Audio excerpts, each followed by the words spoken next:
Great. Thank you, everyone. 7 p.m. on the dot. Yeah. Good. Louder. Can everyone hear me in the room? Can you guys hear me online? Just give a thumbs up if you could hear online. Great. Thank you. Okay. So after that, good evening, everyone. Thank you for all your patience and welcome to Manhattan Community Board 4's January 2026 full board meeting. I am Leslie Boghosian Murphy, chair of CB4, and I want to thank everyone for joining on us this evening, both in person and online. Sorry, online people. I know you guys waited through that too. And we want to thank Hudson River Park for hosting us this evening as well. So before we begin, there's just a few reminders, some housekeeping. Hybrid policy, MCB4's hybrid meeting policy is posted on our website. Board members are expected to attend meetings in person unless they have a disability or an extraordinary circumstance. Committee members with excused absences and members of the public may still participate virtually. Board members joining via Zoom must keep their cameras on when voting, please. Tonight's meeting is being streamed live on our YouTube channel, and a transcript will be recorded and archived there for public access. Sign-ups for the public hearing and the public session were available in advance, and paper sign-ups were available in the back of the room. And while we encourage advanced sign-ups, you may still sign up tonight. Well, probably not anymore. I think that has long passed. And all comments when Josephine takes over public session will be 2 minutes. So tonight we actually have a special presentation. The New York City Economic Development Corporation, EDC, is here. Thank you guys for waiting as well. They are here to present the release of the Manhattan Cruise Terminal Master Plan. In the beginning months of 2025, just to give a teeny bit of background, EDC held 3 public meeting workshops to hear what the public envisioned for a renovation of the Manhattan Cruise Terminal. Community Board 4 also held a number of meetings on this, which produced many letters that everyone here is very familiar with. And in November, EDC released the master plan, which is the presentation we will see today. So it was presented in long form at last month's WPE meeting, resulting in the letter tonight that you see on the agenda. So after EDC's presentation, we will have a short Q&A. So if anyone has any questions, they will answer. So I'd like to now invite EDC to come up and present.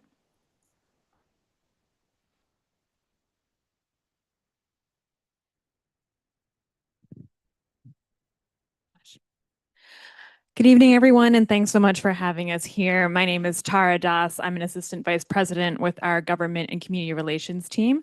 I'm joined by Allison Dees, who leads our cruise portfolio, and Joshua Nelson, principal at Hatch, who's been our lead consultant on the master planning process.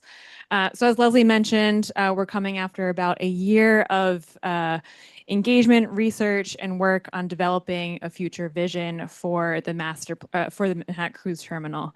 Tonight, we are at a juncture where we want to be able to move forward with this. A key part of that process is going through a congressional deauthorization of a portion of the federal channel to be able to move forward with this process. And so we are here looking to be able to demonstrate your support as we've aligned a lot of this master plan with what we have heard from your advocacy over the years and especially over the last year, and hope to be able to deliver on what we've heard we need to do to deliver a cruise terminal that responds to what the community needs and can integrate better into the environment and neighborhood. So with that, I'll pass it to Allison to walk us through.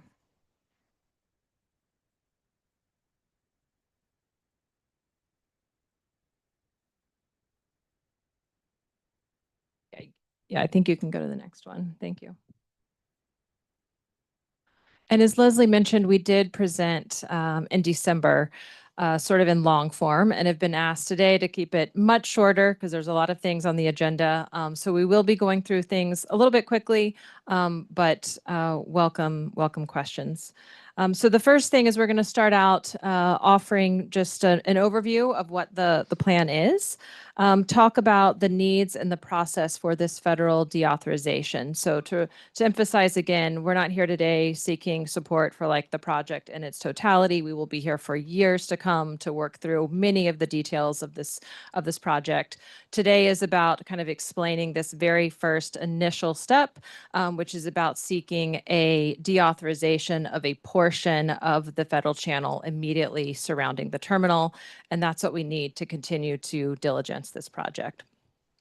After that would come, we have a slide where we'll talk through all of the next steps, but environmental review, we're not at design yet. We have a conceptual idea, and that conceptual idea that we're going to show to you tonight is largely informed by what we've heard from the waterfront subcommittee and the transportation subcommittee, thank you, over the years and over the past year. So we'll walk through a little bit of that kind of federal deauthorization piece of this, get into some of those next steps and get to some of your questions. Next slide. Great, thanks. So the Manhattan Cruise Terminal today, it's really a uniquely positioned site. So it's the oldest metropolitan cruise port in the US that for over the past 100 years, it has been the only point of global entry into Manhattan. In 2014, we saw about 1 million passengers that were arriving and leaving Manhattan there at the cruise terminal.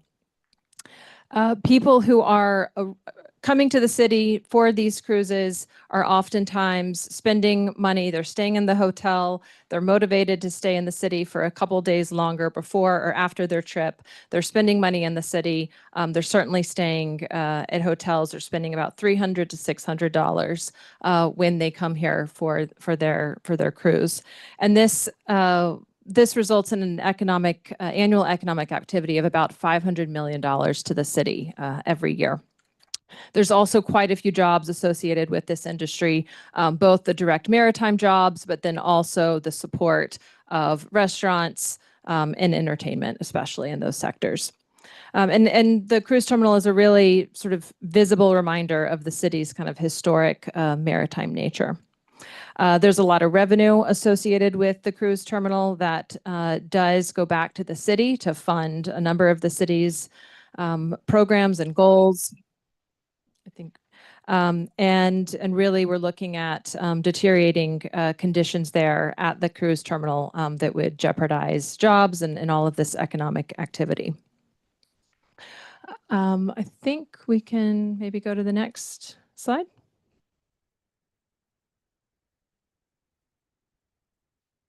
Great. So talking a little bit about the existing conditions at the Manhattan Cruise Terminal today. So the MCT, as we call it, ranges from Piers 88, 90, and 92. The infrastructure there is really approaching the end of its useful life. It's about 100 years old. The configuration of those piers and the size of those piers really is not aligned with where the industry is headed. It's making it very difficult to add shore power and the space that would be needed to incorporate shore power there. As many of you, I think you know, the access to the waterfront is completely blocked off along that. We would like to open that up. The greenway through there is uncomfortable and crammed. We would like to widen that. The congestion, lots of the traffic and the bus queuing actually happens on neighborhood streets. We would like to pull that into the terminal and pull that off of the streets.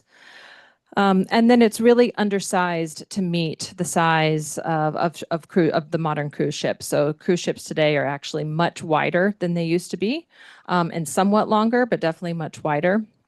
And the piers as they are today are much too close together. The facility is also does not meet FEMA guidelines, so it needs to be elevated. It flooded really badly during Sandy. And additionally, just the nature of these piers are 100 years old, really approaching the end of their useful life. You can see on the right side, so that Pier 92 has actually been inoperable since about 2019. Pier 90 in the middle has seen dramatically reduced number of cruise ship calls over the last couple of years because it does not have the configuration on the interior to accommodate customs and security and baggage the way that's really needed. It has seen fewer and fewer calls there, and actually starting this year, that pier, we are no longer going to be able to accept any additional cruise ship berthing. So the infrastructure of both 90 and 92 is really deteriorating. This is not a surprise. It's 100 years old. It's kind of a large part of why we're here and why we have been working on this master plan for the terminal. So 88 today is the workhorse for the Manhattan Cruise Terminal. I think we can keep going. Great. So what are the goals of this master plan that we've been working on? What are we trying to get done here? So it's really about trying to be a good neighbor and also combine what makes us a competitive cruise port. As I think I previously outlined, there's a number of ways that we want to really integrate this into the neighborhood in a way that, not surprisingly, wasn't part of the original plan for the terminal 100 years ago. So the first thing we want to do is rebuild this into just a global maritime cruise gateway and have infrastructure that lasts. So we're not coming back and trying to redo this soon. We need infrastructure. We're really looking at infrastructure that would last for 100 years. We want to fully electrify the terminal to advance shore power, further decarbonization goals. We want to bring that public access to the waterfront for New Yorkers, for visitors. We want to have a diversified working waterfront. We want to continue to have a strong maritime waterfront here, working waterfront. And then we want to make sure that, again, that we're creating these integrations with the neighborhood from a transportation perspective and also from a bike and a ped perspective, that this is really more woven into the neighborhood than it is today. I think we're ready for next slide. We've been here for, I'll hand it off to Tara from our government community relations group, but we've been here a number of times and we really, really appreciate all of the feedback that we've had from the waterfront subcommittee and from the transportation subcommittee. We'll go through quickly kind of what that prior engagement looked like over the past year, 18 months.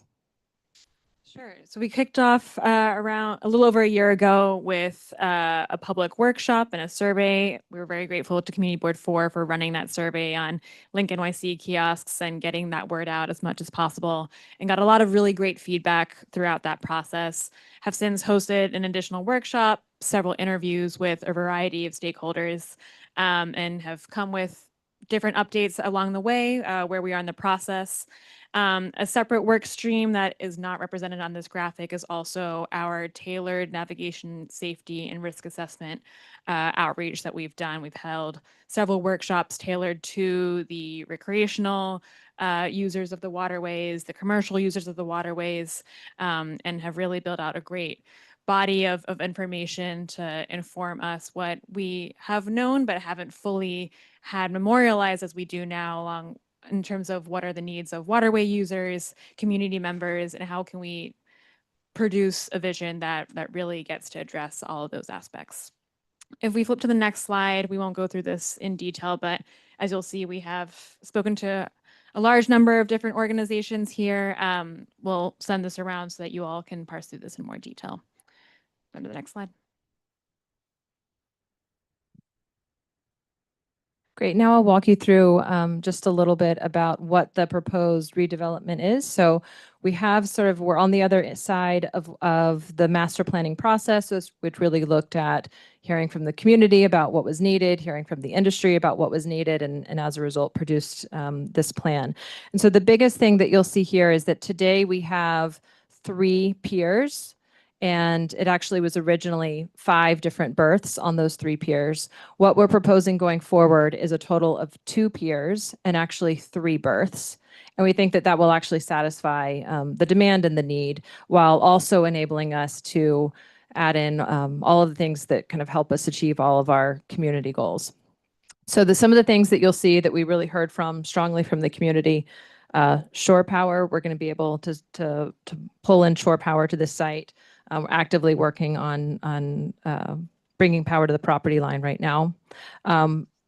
Public access, you'll see On the bottom there, you'll see that we actually have a terminal building, and that's where we're having the ground floor will be open so that you can see the waterfront. And that additional space is really needed for the circulation of vehicles to bring all of that off of the city streets and into the terminal. Sustainability concepts we're imagining would be incorporated into every aspect of the design. We are not at design yet, but that's one of our goals, absolutely. This configuration also satisfies from a marine navigation of the vessels, kind of the amount of space that they would need to safely bring ships in and out of the site. And although the area between 88 and 92 is not officially part of the defined estuarine sanctuary, we would, of course, be looking at including all measures and going above any kind of regulations to make sure that we're meeting and exceeding building standards there for stormwater runoff and items like that. Next slide. So in April, we received a letter from CB4's Waterfront Subcommittee. Thank you. And it really outlined exactly what they wanted to see in this plan. And so just going to kind of go over that quickly with you all so you know kind of what was asked for and how this plan delivered on that. So big picture, shore power is an absolute must. We agree that's where the industry is headed. There is a lot of space that's needed for that with the substation and the other kind of equipment, and this allows for that. Also, in addition to shore power, also looking at fully electrifying the terminal. So trucks would be able to plug in, yard equipment would be able to plug in, fully electrifying the site. And electrifying all three berths so that all three berths could be electrified at the same time. Access in open space, a big one. So the riverfront access, I think I mentioned that the bottom floor would be open so that you would have that access to the waterfront immediately. The community asked for a pedestrian overpass, and we've added that in. In addition, really widening up that bike lane, we completely agree. And then actually adding a plaza, a full plaza kind of on the side is another aspect of the plan. And we do have, this plan is published and it's online, and I believe we have a QR code, but otherwise we can help provide copies of the plan. But it is online, and you can Google that with the Manhattan Cruise Terminal Master Plan and find a full report with more details. On the sustainability side, we heard about solar panels and we heard about eco-friendly design. Absolutely, we would be incorporating that. And then on the transportation side, new space for the passenger transportation areas specifically for provisioning, so to pull trucks off so they're not idling right there next to the bike path. We've incorporated pulling that further into the terminal, and then additionally the opportunity to dock small vessels, and we've added that in. Again, thank you very much, CB4 and the Waterfront Transportation Committee, for all the time that you've spent on this with us over the last year. I'm going to pass it off now as we kind of get into some of the specifics. Thank you. So just a couple of slides really highlighting some key components that are a part of the master plan itself, many of which are familiar to the Waterfront Committee. But just wanted to highlight those pieces. These are in the actual master plan itself. So as Allison mentioned, we would encourage you all to take a look at that document that really walks through each of those key components. From a sustainability perspective, Allison did mention shore power. For those who are unfamiliar, when a cruise ship comes to New York City, and generally docks, it still needs to run the auxiliary engines which power the interior systems on the boat, so HVAC systems, lighting, etc. Without a shore power system, those auxiliary engines run, and you do have the residual emissions that are associated with that. With the introduction of shore power, what that does is allows a vessel to turn off its auxiliary engines and subsequently plug into the electrical grid and run all those systems with city power or with Con Ed power. It is in place in several areas throughout the country, and is of utmost importance as a part of the master plan in incorporating that into the Manhattan Cruise Terminal of the future. And so what you see here is just a diagram that's illustrating those components reaching each of the three berths. What Allison mentioned is we want the ability to be able to power three ships simultaneously. There's quite a load associated with that, but nevertheless, a key component of this, and you see featured in there. The solar arrays that we discussed, we will have rooftops on the terminal buildings themselves. right now envisioned as 3 main structures that are located very close to 12th Avenue, West Side Highway, and making use of solar power on those rooftops themselves. And then, of course, elevating the piers to ensure that they meet the FEMA flood standard. On the next slide, wanted to highlight public access, some of those key components that Allison mentioned. So if we could go to the next slide. Public access, that waterfront promenade. So as conceptualized, the terminal buildings will be raised, which will provide direct pedestrian access to the waterfront with a waterfront promenade. You'll see featured prominently in the renderings that are a part of the master plan itself. The other key component is providing direct public access to the piers themselves when cruise ships are not in, and that is the pier deck, right? So just as at an airport, you're not able to walk out and touch the plane. Same idea when a cruise terminal is in full operation, there are very strict security protocols that must be managed. However, when a cruise ship is not in, we want the ability to allow the public to be able to go out on the pier deck itself, which is not a possibility today, but it's something that's very important to us. A widened greenway, we mentioned that. There's a lot more space that we're able to allocate to the greenway itself. And also in pulling off the vehicular component, the ground transportation area, a lot of which takes place on the street on 12th Street, or excuse me, 12th Avenue itself today, pulling that in, and this creates then the opportunity for a much wider greenway. And then last, a series of terraces in the public plaza. Those terraces you'll see featured as points throughout the volume of the 3 terminal buildings. Also important to note is that the concourses that extend all the way out to the end of the piers, that's what passengers would use to then board and disembark and embark on vessels. The rooftops of those would also be public accessible at all times. Lastly, on the transportation piece, as I mentioned, that's the next slide, that ground transportation area, just as in an airport, you're going to have a number of trips where folks are arriving at the cruise terminal, either via personal vehicle, rideshare, taxi, stagecoach, which is also very a big part of charter tickets that get sold. And so we need to be able to accommodate all of that activity in addition to the trucks that provision the vessels. So when the vessels are in, they're generally provisioning with food, some laundry, garbage is coming off the vessels. And so all of that activity right now is very constrained in the existing cruise terminal. We're creating a new footprint in this new ground transportation area that will be that open level on the bottom of the terminals itself to pull all of that activity off of 12th Avenue, which is really key and really important to us. We'll also provide a parking facility on the terminal. Parking is available today at the cruise terminal for personal vehicles on the rooftops of both Pier 88 and Pier 90. So we do want to still be able to provide a modicum of parking capacity for those passengers. And then the provisioning that I did mention, we'll be able to stage those provisioning trucks on the piers themselves. Often what happens today, those truckers who may be coming from as far as Florida will arrive quite early in the evening hours, park their truck and idle on the city streets until the cruise ship has arrived, and subsequently they can perform their provisioning activity. We want to be able to pull that off of the city streets. We understand there's challenge with drivers and where they come from, the contracts that the cruise lines have with those, and so want to make sure that we've able to accommodate that on the pier deck itself and not have that impact the community. And back to you. Yeah, I think,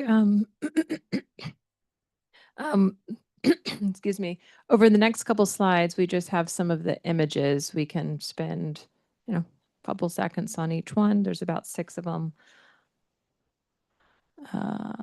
Yeah, so this is actually looking in between the 2 piers, looking at the water. This is in between the northern and the southern pier. This is along the esplanade. Kind of looking at the city, so folks are arriving and they're seeing the city. And that's an esplanade on the southern, additional sort of public plaza on the southern side, with the substation there that you're actually looking at kind of concealed on the southern side. Great.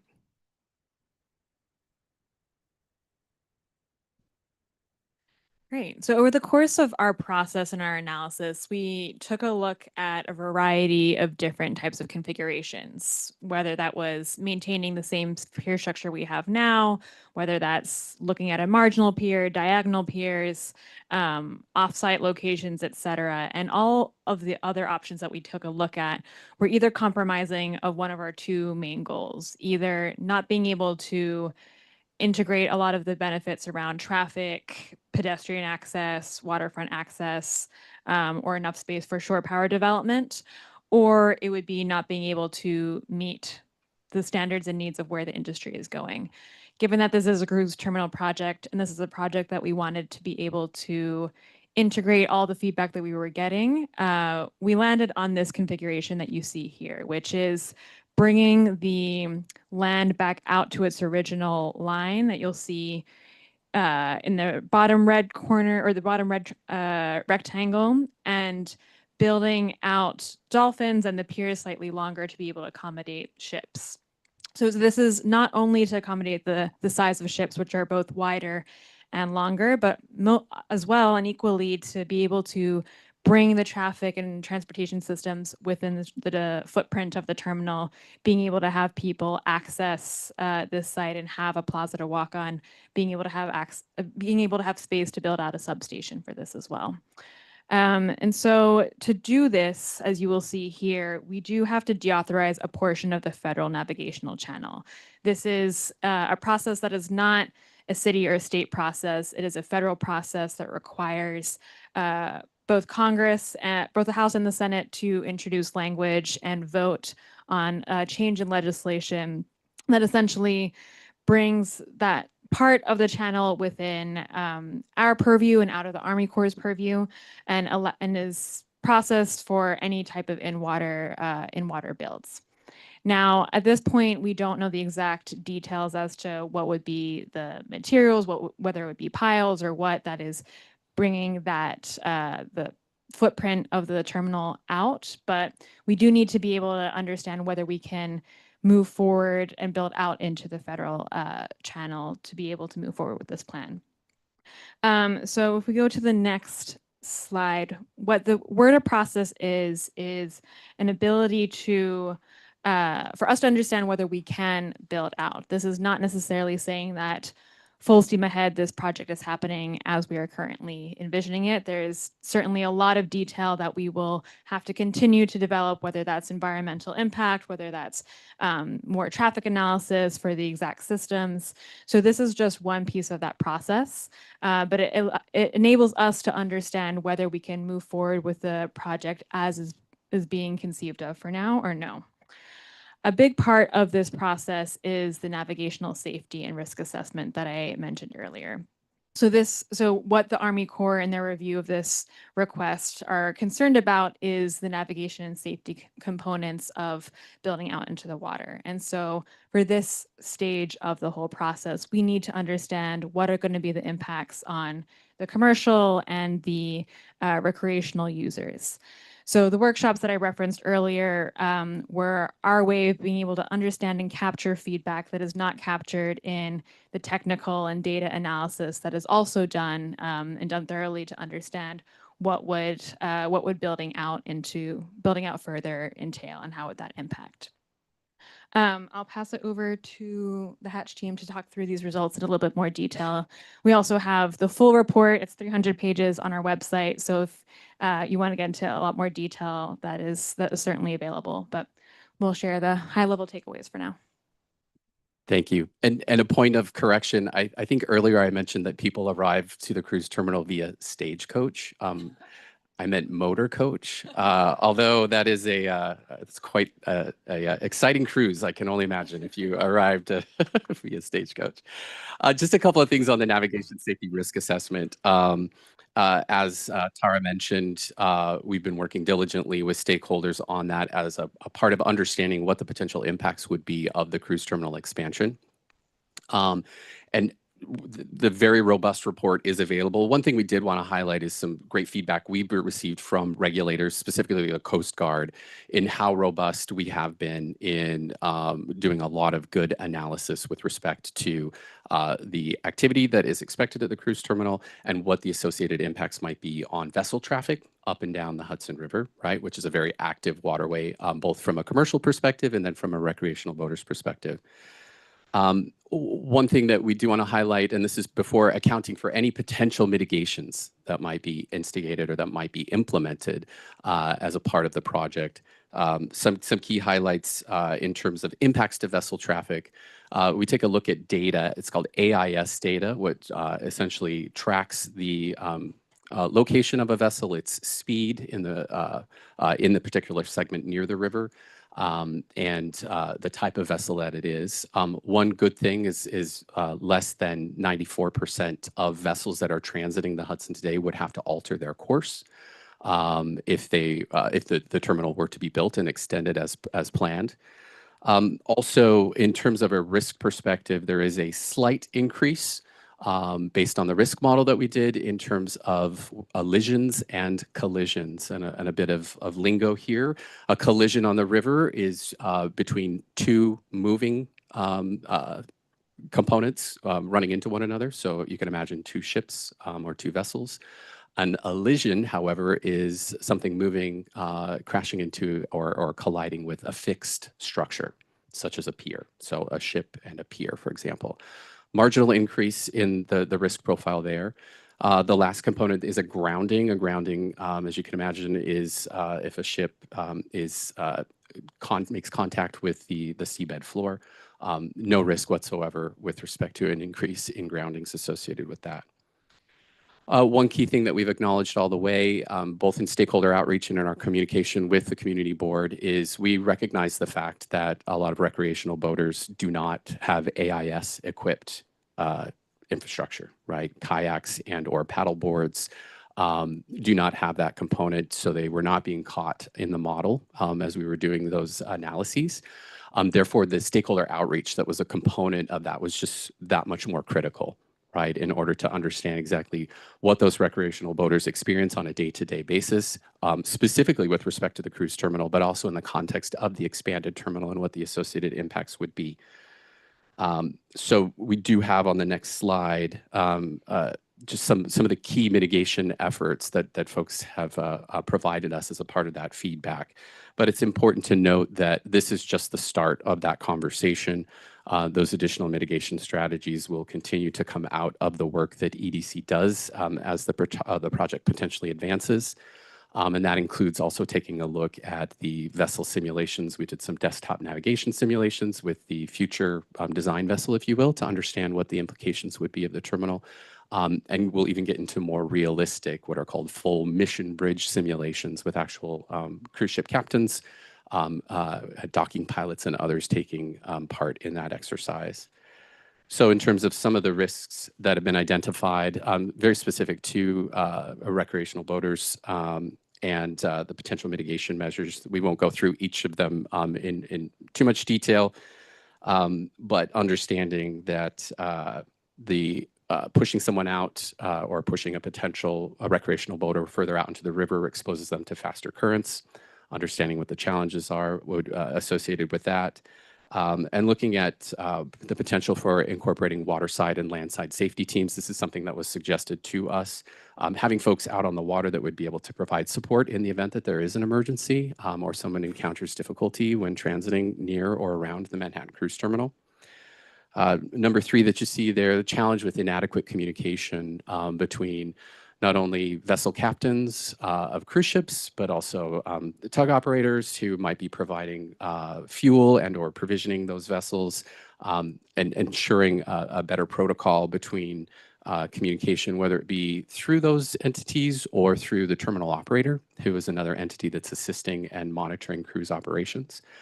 So a number of different things that are just key for us to highlight here. They do feature in the report itself, but acknowledge that these mitigations are going to be important in order to be able to reduce the overall impact of the potential new terminal.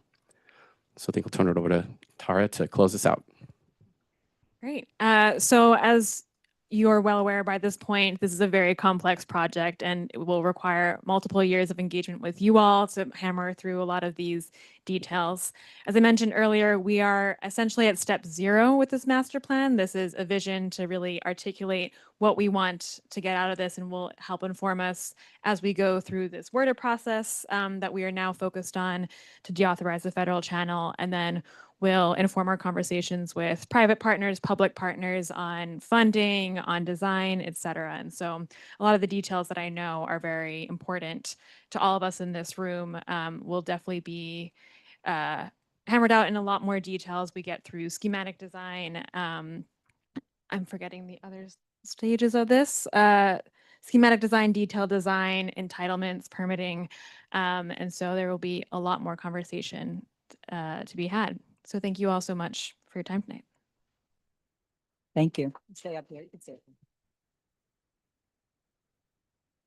Thank you very much, EDC. So we are now going to open it up to either the public, both the public and board members, if they want to ask any questions. We're just going to take a few.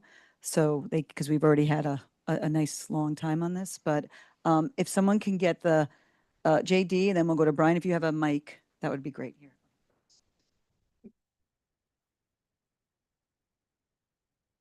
Thank you. No, yes, it's on. Thank you for that presentation. I live on the west side, so my question is going to be concerned about the west side, because not about the city and all the benefit that's going to go to the city. 48th Street, now where the passengers leave the ship and try to cross a 6-lane highway, dragging their luggage like they're refugees from an ICE raid. It's a mess. So as I understand it now, there would be taxi and stagecoach access off the highway to the terminal to pick up people, and then they will go back on the West Side Highway and go through Midtown, 48th Street, 46th Street, to access the east side. So my question is, have you done studies on what the increase is going to be in our neighborhood, the west side, of traffic? Because it's going to be substantial. And if so, how will that be mitigated? My second question is, this all sounds wonderful, but I'm guessing that the state DOT, the city DOT have to be involved to get this working. So it sounds very nice, but how's it going to work out? Is it going to work out, or is this just talk?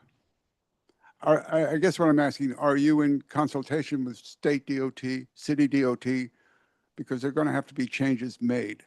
So that's my question, and thank you. No, we really appreciate the question, and you're absolutely right. That is one of the bigger concerns that we have with our traffic system already, and one of the things that was a huge priority for us in thinking about this. The transportation system that we talked about today is at this point, conceptual, will require a lot more traffic impact studies. And we are, to answer your last question, coordinating closely with city DOT and state DOT, not just on this. Obviously, there are issues today that we need to fix in the short term. This is definitely something in the longer term. Obviously, there's the Route 9A study as well. So there's a lot happening in this area that we're seeking to improve. A lot of that detail will definitely come in those later stages that I was talking about, schematic design, entitlements, et cetera, but something that is high priority for us.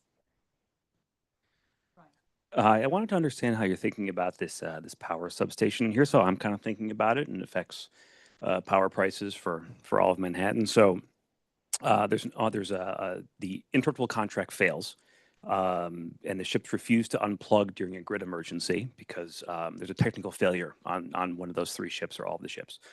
New York City Zone J has a new higher peak load, which happens. So then NYSO recalculates the installed capacity for the next year, and then everybody in Manhattan has higher what are we calling it here? Capacity prices for the following year. So how do you think about this? Like, this is a real issue for sort of the price of power in New York City, which we all think is relatively high to the rest of the country.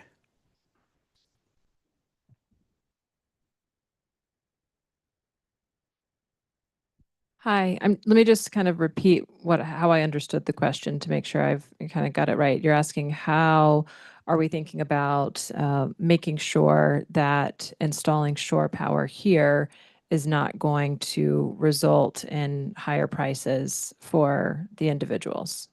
I In think New that's right. York. Yeah, I think it's that That's your situation that I question? outlined where Yeah. like it's not the power today, it's the capacity that Con Ed has to pay for. So for next year for the summer, that cost becomes more expensive and then everyone pays for it through their supply power. Yeah. So I think I'm not an expert on this topic by any means. So I think in some ways we would need to come back to you with some information. What I can offer is that the customer, and in this case being the city, is required to pay large sums of money for all of the upfront infrastructure costs that are associated with that. So Con Ed will not start on any of this work until the city pays for the existing infrastructure that covers all of those costs. And then in addition, Con Ed looks at charging power based on like peak versus standby, and there's a lot of different rate structures for that.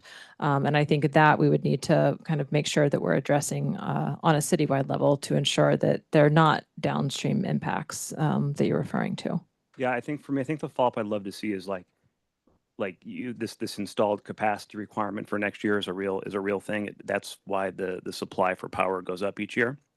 That to me is like one of the core components of this cruise ship terminal, how that would potentially raise power prices for us. It's a detailed question. We can ask for a follow-up. Thank you. Yeah, thanks. We have not heard of any other instances of shore power being a result of increased power for the consumer or for any other sort of large loads. But we're absolutely happy to look into it further.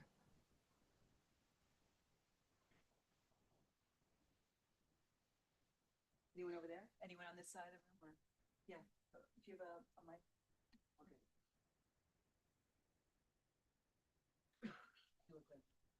Okay.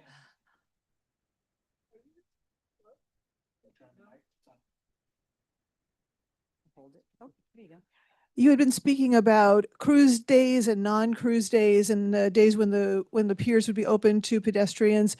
How many days of the year do you expect that the cruise ships will actually be in the terminals? And what will is it going to be running around around the clock calendar every day of the year, or what can we actually anticipate in terms of days off from having these cruise ships around? Yeah, so peak time is certainly summer. And Friday, Saturday, Sunday, and sometimes on a Monday. Those are what we know today as like the peak time periods. And I think and really it's mostly Friday, Saturday, and Sunday. And then sometimes you will get, and that's especially for vessels who are as itinerary, they're going south to the Caribbean or Bahamas.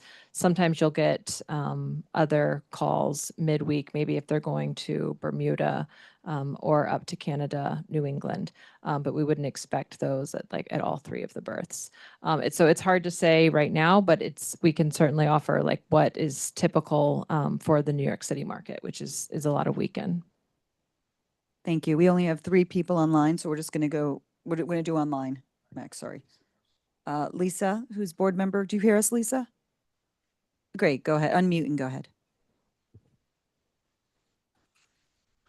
You mentioned that, thanks. Hi, I like the shortened presentation. But you mentioned that you're working now to get the power to the property line. So that raises 2 things for me. First of all, sort of what is the time frame for getting shore power live in this project if you just wait for that to happen? And secondly, is there a shorter term possibility to get shore power before new piers are constructed? Yeah, thanks for the question. So when we talk about because shore power is a significant amount of load, it requires to build out a full-on substation in and of itself to kind of mitigate the issues that we were hearing earlier around, will this have impacts on customers? Our goal is for shore power not to be affecting the grid capacity for residents and to have added capacity for this kind of level of intensity. And so there's a lot of work between EDC and Con Edison, as Allison was explaining, to not only just finance, but bring the power to the property line. And then there's also the component around building out the full substation and having piers up and running so that a cruise ship can be connecting to that. Part of why, we've been asked in many of our meetings prior, like, do we have a timeline for shore power and can we get that done as we figure out everything else? And part of why we're doing this, a major reason why we are doing this master plan is because we need to be integrating our shore power plans with our overall plan for this terminal. We've looked at we've studied shore power previously and have had previous plans to build that out. And what we came across was that because of the condition of these piers, it is like trying to put in a whole new modern heating system into a house that's about to fall apart. We don't want to be putting, and we don't think we'll be able to get the type of investment for something like shore power without being able to really build out a terminal that can support it and that has the right amount of space to build out the infrastructure that we need for shore power. So we've had conversations around whether there are temporary solutions, and just given the scale of how much energy is needed, the complexity of connecting shore power to cruise ships, we don't see a future where we can have some sort of intermediary system. It really is hinged on being able to build out a modern set of piers in this area. Thank you, Lisa. We have two members of the public that will, and then that's it. Yeah. And then Kat Lafferty and Susie will, we're going to just cut it off to the two in the public and then we'll go. Kat, can you hear me? Yes, can you hear me? Oh, yes, we can. Go ahead, Kat. Thank you. Okay, thank you. So my question, I actually really have a comment. So I'm a 26-year resident of Hell's Kitchen and an avid user of the bike path. And I remember the area on the Hudson River Park when there was no bike path. So, and I've been to other community input meetings last year around this time, specifically about the piers in Chelsea. And one major theme is signage. And I'm also a gardener in the Clinton Community Garden on West 48th. And every weekend, in the summer months during cruise ship season, we have people walking by and they'll stop and say, how do I get to X? Or, am I going the right way to get back to the Hudson? And some have outright said there's no signage. And so signage to me is a crucial theme. And it's not just about signage, to points, points of cultural and tourist interest in Manhattan, but also, signs that also indicate other points of interest along the Hudson River Park.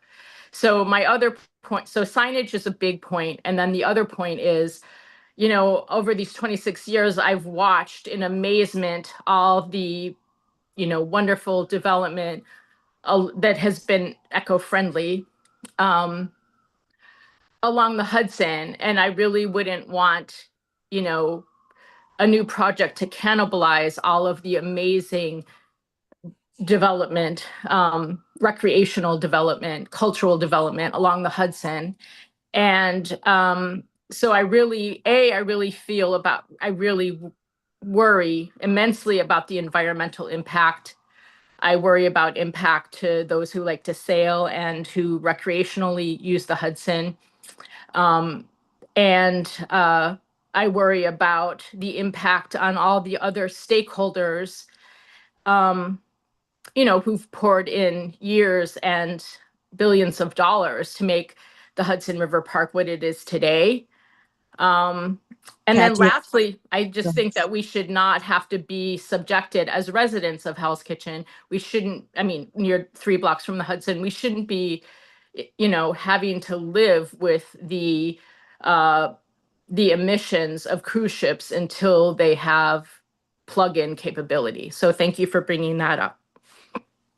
Thank you, Kat. One more person in the public, Susie, can you hear me? Hi, Susie. Hi, yeah, can you hear me? We can, go ahead.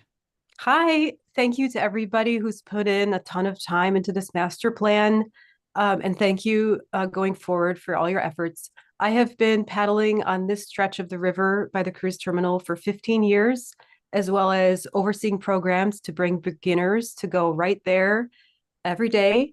I've collaborated with a few other organizations on some salient points for tonight. The safety study being used to deauthorize the water is not incorporating boats that are using that water most often. So boats that are under 65 feet aren't required to use radar.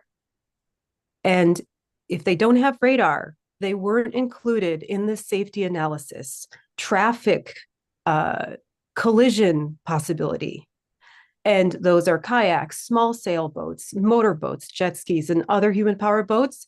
They stay close to shore to stay out of the main shipping channel, which is also very strong water. And this proposed expansion impacts them, number one, the most. So if we can't tell this is safe, and my question is to Tara and team, how can you depend on a safety analysis to deauthorize this federal water if those boaters most impacted have not been captured quantitatively or through any of the diagrams? My second question is, how did a ferry and freight terminal appear in December, just a few weeks ago, when it wasn't included in any mariner stakeholder meetings or in the navigation safety analysis? Those terminals, the terminal would be directly behind a cruise terminal. So that would be a blind spot, also impacting safety. So, and my last question is, if a better, more deep, true safety analysis shows that humans could truly be put in danger by this design, would the team ever reconsider the pier configurations, perhaps analyzing the true square footage needs of land and water for a project in a way that would be much more efficient for both our local residents as well as for the goals of the city? Thank you.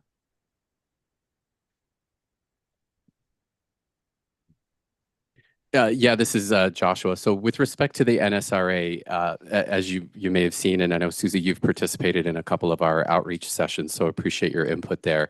We do acknowledge the challenge associated with being able to quantify and pull in the data associated with those human-powered boats that are generally not AIS equipped.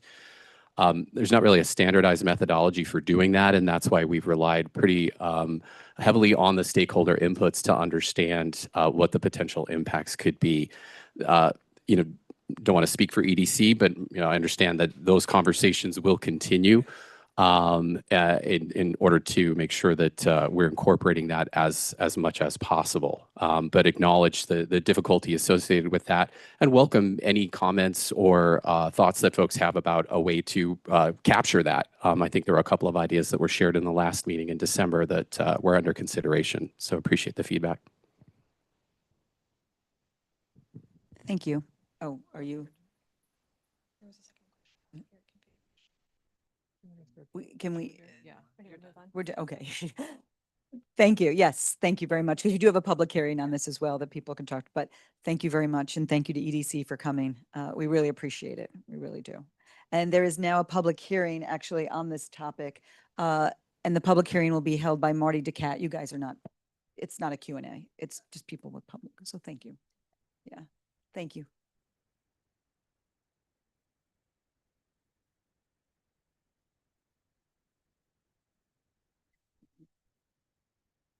Marty's going to do.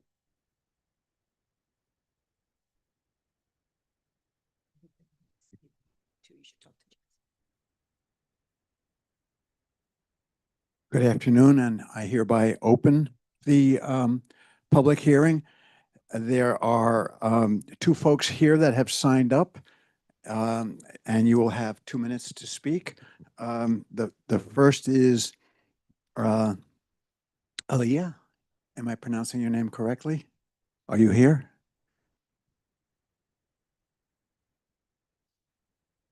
They signed up in person. Oh, she's with Nigel. This is not, she's from Nigel. So She signed up. yeah, she just left. And Impact? Kara? Is Kara here? One person online. Thank you. Yes. Thank you for giving me the opportunity to speak. I am a stakeholder for this project. I'm a paddler who uses the waterways. And Susie is from the boathouse that I stored my boat at for 10 years, Pier 84. We are part of a community that is very concerned about the impact of the encroachment of the piers into the Hudson and what it means for our safety on the water. And you know, I understand that some of the language has been incorporated, the language that the boathouse, the community has provided to Leslie to incorporate into the letter. But I just think that it was interesting to hear that the paddling community, the hand-powered vessels, weren't considered in the model. And I think that is incredibly alarming. And I'm glad that thanks to the voices of Susie and Rob and the other folks at the boathouses have been able to get some recognition for the seriousness of this matter. But I just want to, I think it just goes to show that we're an invisible group of stakeholders that need to be considered before this project is moved into a serious, you know, to completion. And then having the safety precautions and the monitoring and the communications is going to be very, very important if that does move forward. And I'll end there. Thank you. Thank you. And invisible is exactly the issue about human-powered craft. You should know, and I'll say it again later, that there are a lot of additional words in the letter about this issue.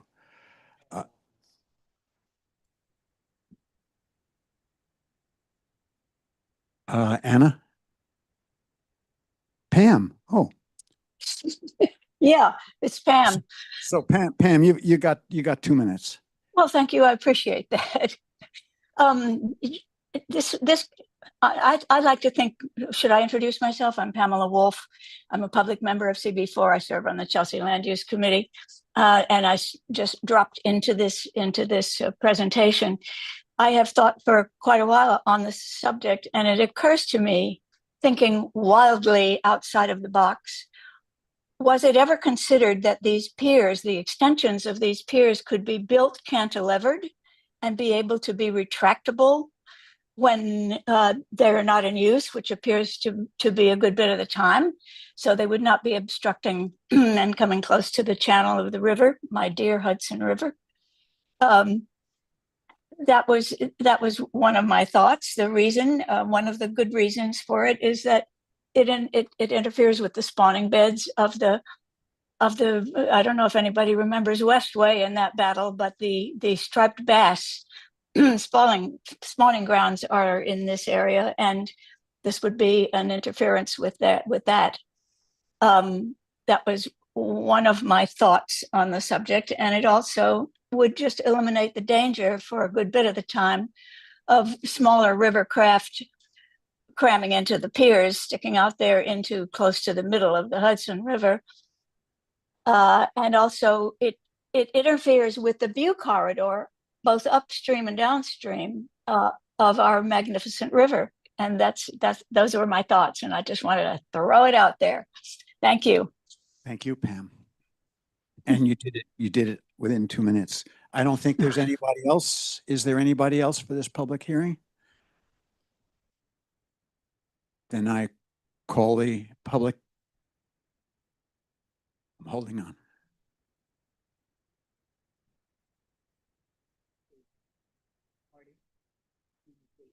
David. Can you hear me, David? Hello, David.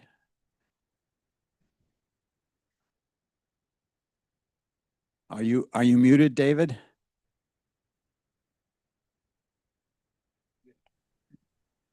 Say hello. Got it. Hello? Okay, you got 2 minutes, sir. Thanks very much. I'm a sailboat instructor and a New York City sightseeing guide. And New York City does deserve a world-class terminal, as they do a bus depot, a train depot, and we're getting and airport terminals. I'm going to limit my comments to the pier extension, which I will hopefully not repeat some of what's been said already, but a little bit of history. The Army Corps of Engineers already rejected extending piers out into the river back in the 1900s when we got rid of 13th Avenue to build the Chelsea piers to accommodate, voila, larger vessels. So the Army Corps said, no extension, you got to go inland, and they did. They removed 13th Avenue. So I will hope that not only this community board, but also the Army Corps will reject extending piers out into the river further. Don't want to repeat what Susie and others said about the traffic, but what I will say is there is as many people know, there's a wicked current already in the Hudson. That Hudson River current will be made worse if you narrow the river. And we know that because right now, the cofferdams in the river, which are being temporarily in place for the building of the Hudson River tunnels for Amtrak and for New Jersey Transit, they are already impacting the current in a way that really impacts not only the motorized vehicles, but obviously the non-motorized vehicles, the kayaks and the sailboats. So just want to give the water-based perspective. As last comment is regarding those safety concerns. Putting up signage, we know, will be worthless. We know that the no e-bikes on the Greenway is a worthless sign. We also know that patrolling the river is worthless because the law enforcement resources are already strained and they're not going to be out there policing this traffic when it's in place. So I really implore you, hey, we got to renovate these piers. Well, let's find a better balance and renovate them without extending the piers. Thank you. Thank you, David. Jesse, anybody else? So I declare this public meeting closed.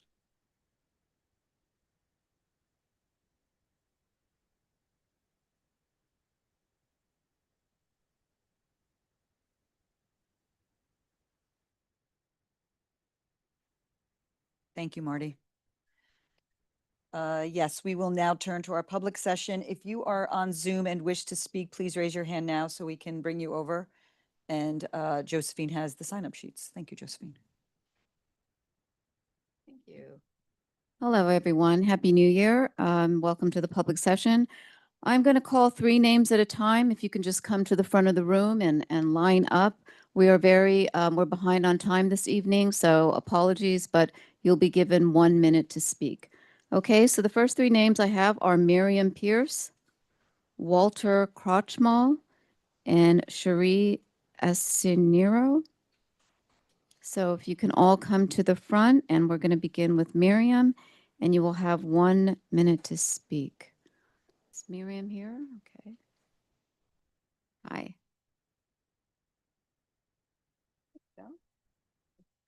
Thank you so much for being here and having this time for me. This is really hard for me, so that's why I'm here, because this is very important for La Nacional, for Little Spain. Since the moment I arrived to La Nacional, they opened the doors for me, and it's like my family now. And that's why, like, this is really important from the community. Like, we have this as a, like, sorry, I'm really nervous. This is really hard for me. But yes, now they're my family, my friends. This is where we meet, like, every week, every weekend, even during the week, every event, like cultural events. And yeah, I just want to appreciate, like, Roberto, that he's the one that hired me. I work in La Nacional, and I live around the corner as well. So this is, like, really important for this part of Manhattan. And Michelle also as well, that did a wonderful job. So thank you so much. Yeah. Thank you. Thank you so much, Miriam. If anyone wants to know, she's referring to letter item number 15 about the renaming of the street. So now we have Walter. Thank you very much for giving me this time, my fellow New Yorkers. I want to give you the perspective of someone who is not a Spaniard regarding La Nacional, although it could be argued that I'm Spaniard because of my Sephardic forebears in Western Honduras, but truly I am an outsider. I'm giving you the perspective on La Nacional of an outsider who has found in this institution a home for the 43 years that I've been here. I'm an actor. I'm a Spanish language speaker. All of us in our community know about La Nacional because all of us have had our birthday parties there, anniversaries, weddings, exhibits, arts events. All of us, Spaniards or not, have always found a welcome at La Nacional. And it's the best kept secret among us. Is that the buzzer that cuts me off? Yes. So I am the founder of Bronx World Film. I have been at La Nacional for 15 years. They have given us their space.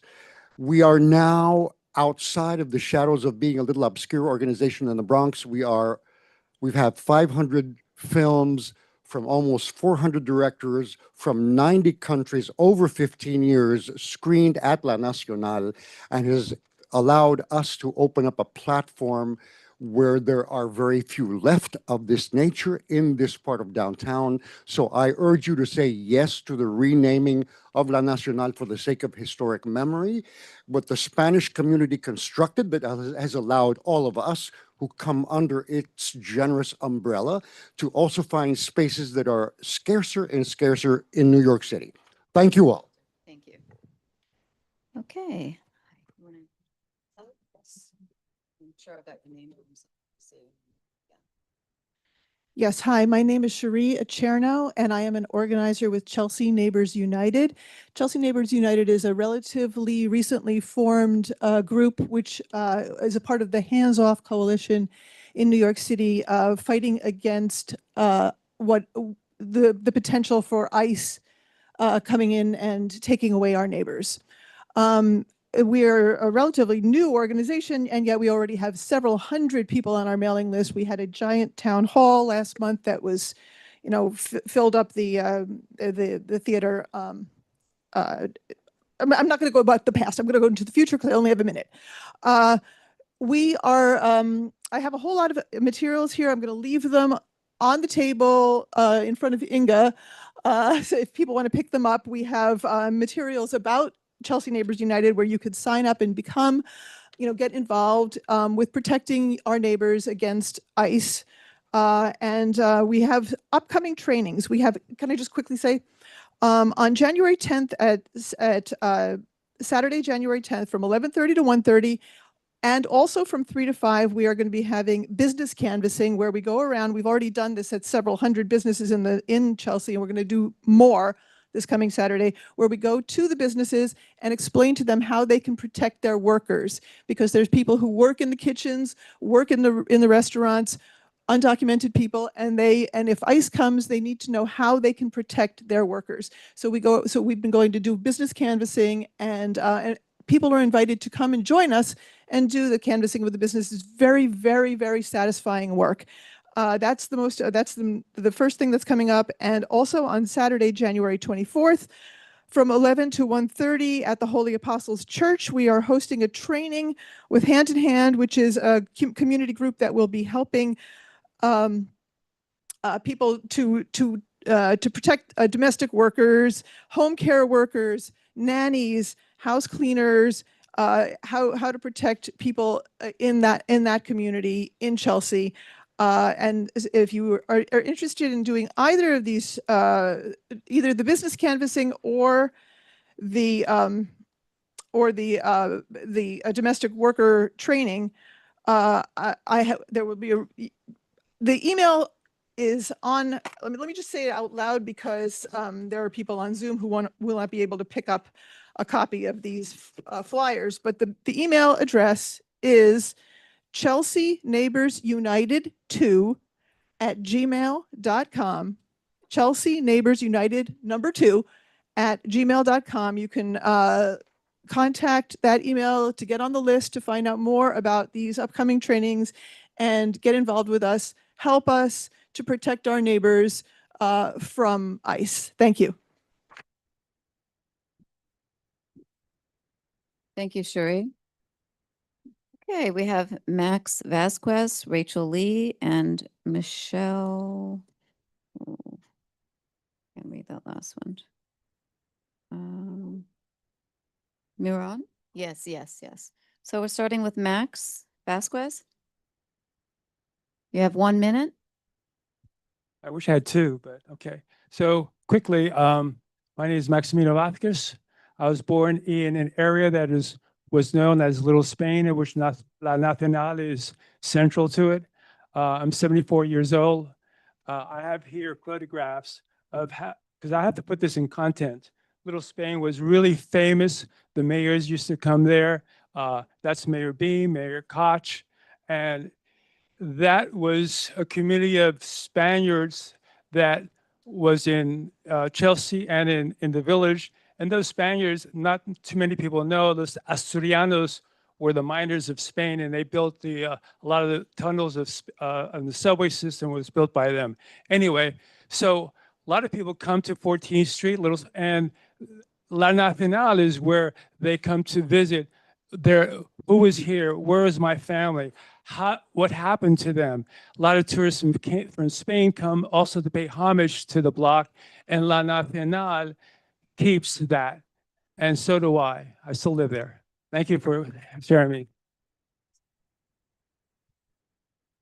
That's Mayor Beam. Rachel? You're next. Yeah. Good evening, everyone. My name is Rachel Lee. I have two statements, one as an immigrant, the other as an Asian, both in my individual capacity. So statement one, exactly about a year ago at this very location on this podium, I made my first announcement on Immigration Know Your Rights.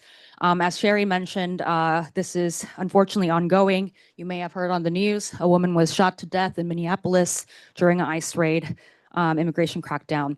But equally ongoing has been our work to protect our neighbors and raise awareness on this issue. In fact, there is a protest going on in Foley Square this evening.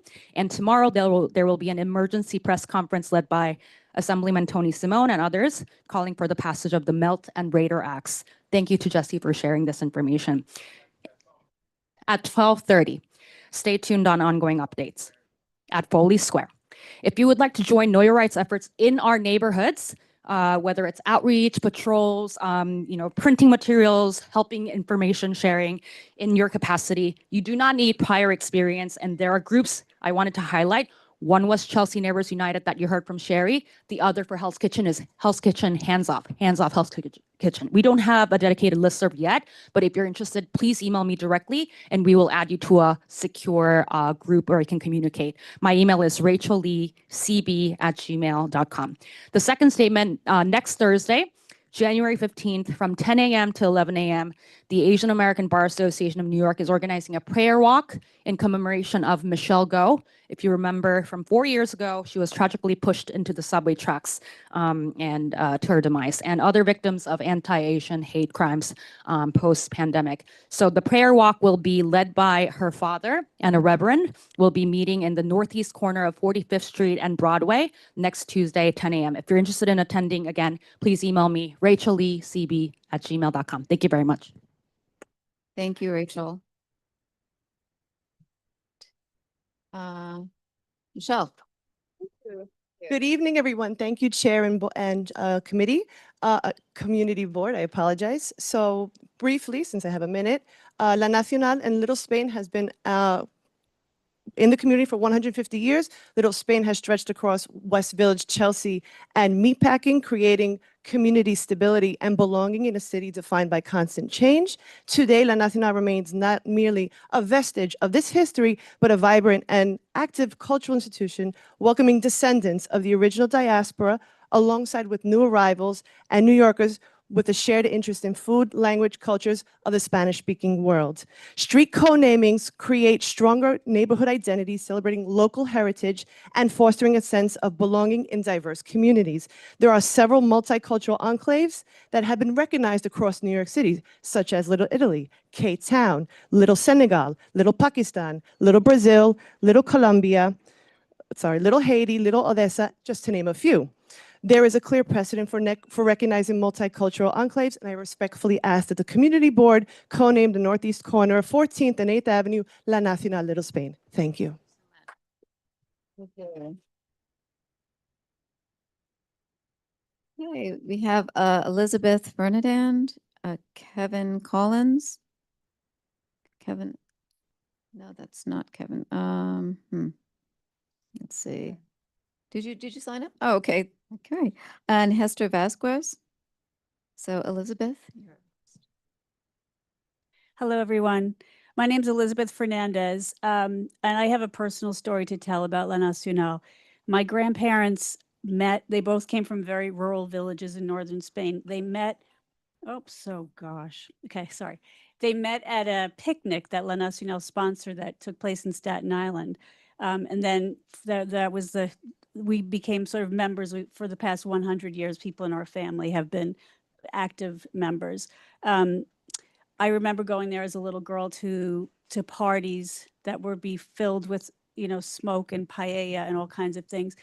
But fast forward to today, it's a vibrant, dynamic community center that has really performed so many wonderful acts for the community and open doors to everyone. And again, I urge you to vote yes, because this really is an important part of the community. Thank you. Thank you. Kevin. It's not the issue I came up to speak about, but I just want to give a shout out to Chelsea Neighbors United and Hands Off Hell's Kitchen.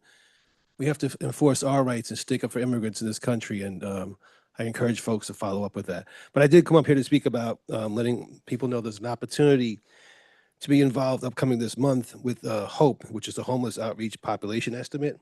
It's volunteers getting together. Last year, people canvassed about 1,600 areas across the 5 boroughs. And what it does is identify or attempt to identify the estimated number of homeless folks throughout the city. And off of that, resources and programs are based upon. This year, it's being done on Tuesday, January 27th.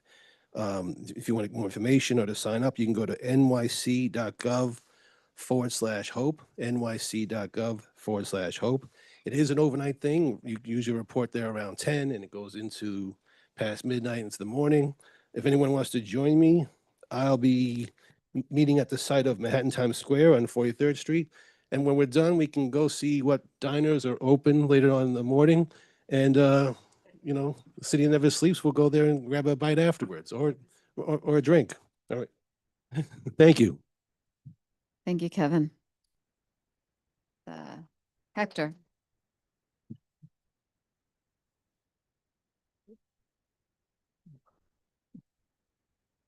Evening, everybody. Happy New Year.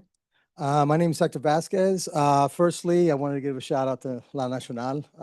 They're a fantastic institution that's been a part of this community for a very long time, and they've made it a central place for many people of many nationalities, not just Spanish, to go there and feel welcome. Okay. Unfortunately, I'm here to talk about another subject, but Roberto, who I've known for a long time and attended restaurant, it's a fantastic place, and I really think it would be honoring Spaniards all over, of all walks of life, to rename the street. Yeah, sorry. Okay, as I said, my name is Hector Vasquez. I serve on Community Board 4, but tonight I'm speaking as a public member of the community. I'm retired now and no longer working in the tech field, but I spent much of my career around large complex systems, and I still try to keep up with current emerging trends. I don't see myself as an authority here, and I know many people in this room are experts in their own fields. I'm sharing this as simply for curiosity. What I've learned over time is that technology tends to move in waves. And right now, we're clearly in a new one. Artificial intelligence. When people hear AI, it can sound abstract or far off, but really it just means computer systems that recognize patterns and assist with tasks that usually require human decision-making and intervention. AI is already part of our everyday life. It's showing up in education, healthcare, creative work, and the local economy, whether we talk about it or not. Like any powerful tool, AI brings significant benefits and also the possibility of misuse. Both are already present.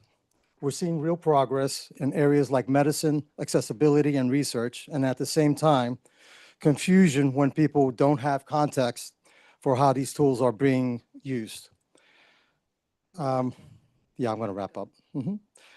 This isn't about fear. It isn't about promotion. It's about understanding. These technologies are developing quickly, and at some point, communities will need enough familiarity to keep up to those tools the way they make sense. I'm asking not for a vote or a policy tonight. My hope is simply that CB4 treats AI as an education and information topic, so there's shared understanding as these tools continue to evolve and how they can be used constructively for the benefit of people we represent. Thank you.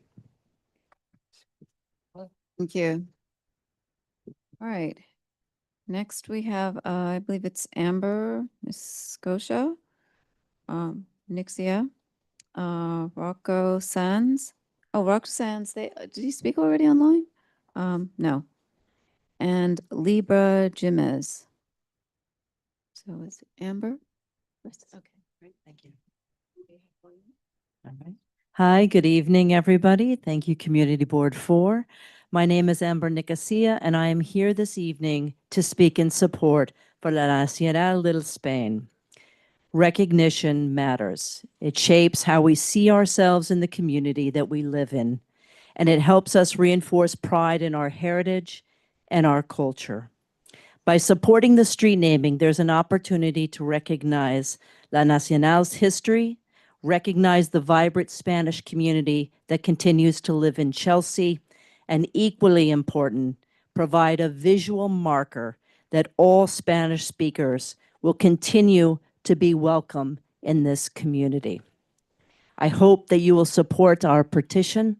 Thank you.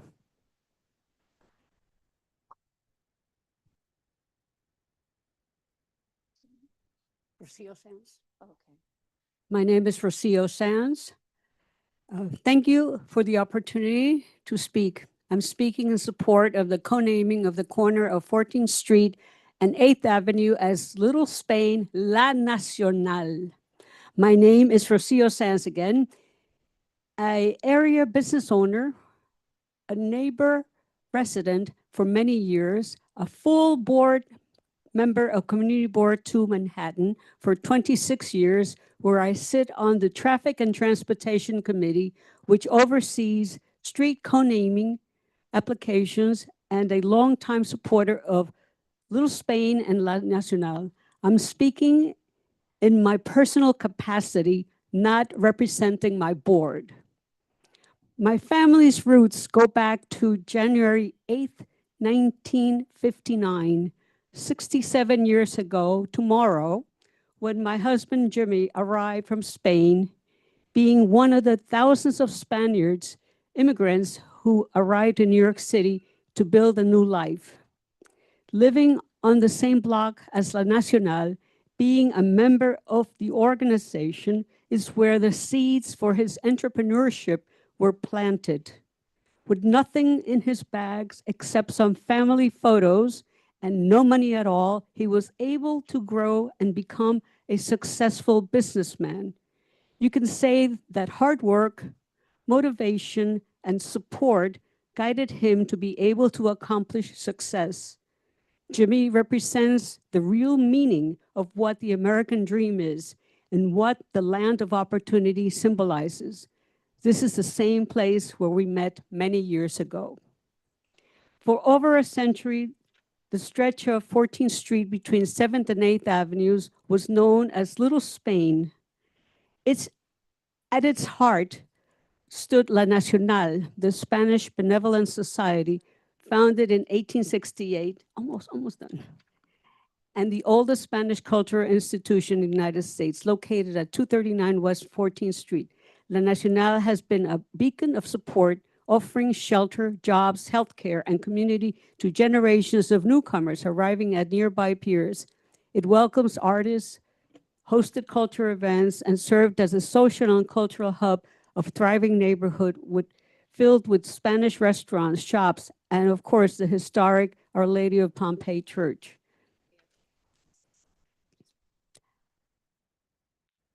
This co-naming honors the unsung heroes, the hardworking immigrants who contributed immensely to our city's fabric, often without recognition. It provides vital cultural recognition to Spanish heritage, adding historical depth to our streets and reminding us of New York's rich immigrant story. Most importantly, it strengthens community identity and placemaking. In a diverse city like ours, these names foster a profound sense of belonging, celebrating local heritage and connecting past generations to the future. By approving Little Spain, La Nacional, we preserve the legacy for future generations and reaffirm that New York embraces all who call it home. Thank you. Viva Little Spain and Viva La Nacional. Thank you, Lucia. Thank you. You are up next. Libra? Yes, 1 minute, please. Thank you. Hello, hi. My name is Libra Jimenez. I live at. Oh, I'm sorry. Can you speak in the mic? Yes, hello. Hello, hi. My name is Libra Jimenez. I live at 300 West 46th Street, CHDC building. I've lived there for 15 plus years. In addition to living there, I also joined the Tenants Association. I'm a performing artist and I work at the Board of Elections. The last time that I was at a Manhattan Community Board meeting was in 2018, October, where I was addressing issues in my building with some of my tenant association members that resulted in my landlord coming to my building to address some of the issues, and we were able to resolve that the construction would be halted. However, the capital improvements needed to be addressed. Unfortunately, since then, we've gone through a pandemic. We had a rise in migrant. I live again on the corner of 46th and 8th, across from Row NYC, where the street is constantly filled with migrants. And we've had a horrible safety issue around our building. I live in an old, moldy, leaky, roach-infested building with no security cameras. Many of me and multiple tenants had to get our own security cameras after assaults, break-ins, migrants coming into other people's units because we have tenants that are compromised, and a heavy police presence. And I'm asking for support in security cameras and a heightened security on my street. 46th Street not only goes from the Intrepid, it goes into Times Square. It is a very, very busy building where tenants like myself monitor the building because we have people that are coming in multiple times and we have a high crime rate. So we're asking for heightened security. In 2026, we're talking about AI and all these new developments. There should be no building on the corner of 46th and 8th that's high trafficky and high crime ridden that has no security. And that's what I'm asking for help for. Thank you. Thank you. Okay, we have Elena Perez, Lisa Wager, and Carolyn Busby.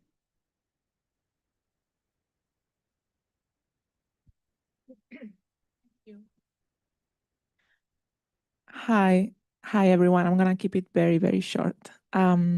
I'm here in support of La Nacional, Little Spain, co-naming petition. My name is Elena Perez Arda Lopez, and I'm originally from Galicia, Spain. I came to New York 4 years ago, so I still feel that I'm very new to the city. And I just want to say that La Nacional was my home when I first arrived to the city. It was the first place I went, and it helped me in so many different ways. I'm very happy to support this application here today, this petition, because it shows how La Nacional is a historic place for the city. And what I think is most important is that is still very much alive for the present generations of Spanish people that come to New York. Thank you so much.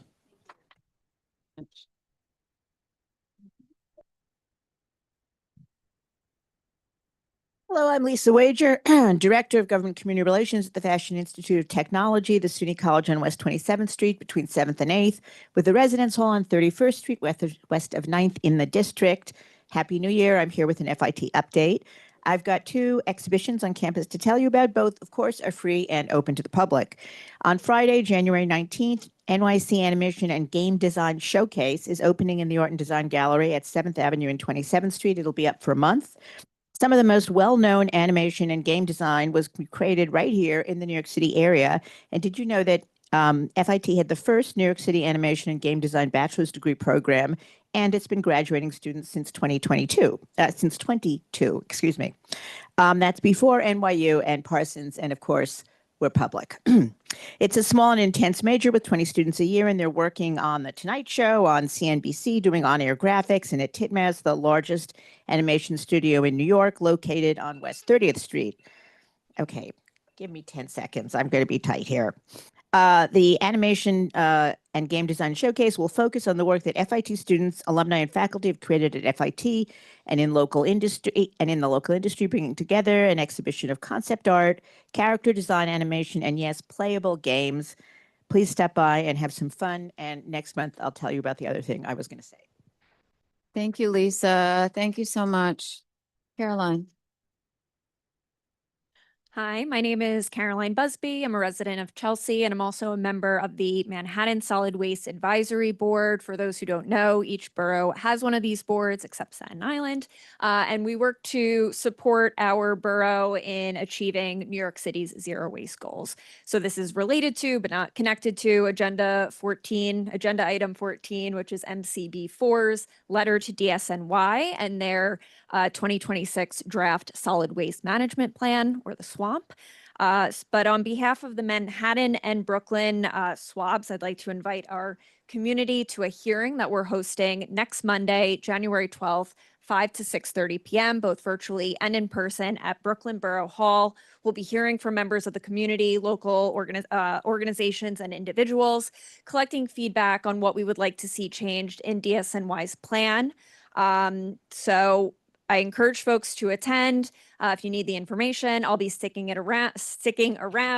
It's on our Instagrams. And all I'll end with is we appreciate DSNY's effort, but we believe New Yorkers deserve more innovative solutions to prioritize increase in recyclables diversion, composting, more green jobs, supporting a reuse and repair consumption model, and of course, environmental justice for all. Thank you. Thank you so much. So I believe that was all the speakers for in the room, and now we're going to go online. Yeah, go.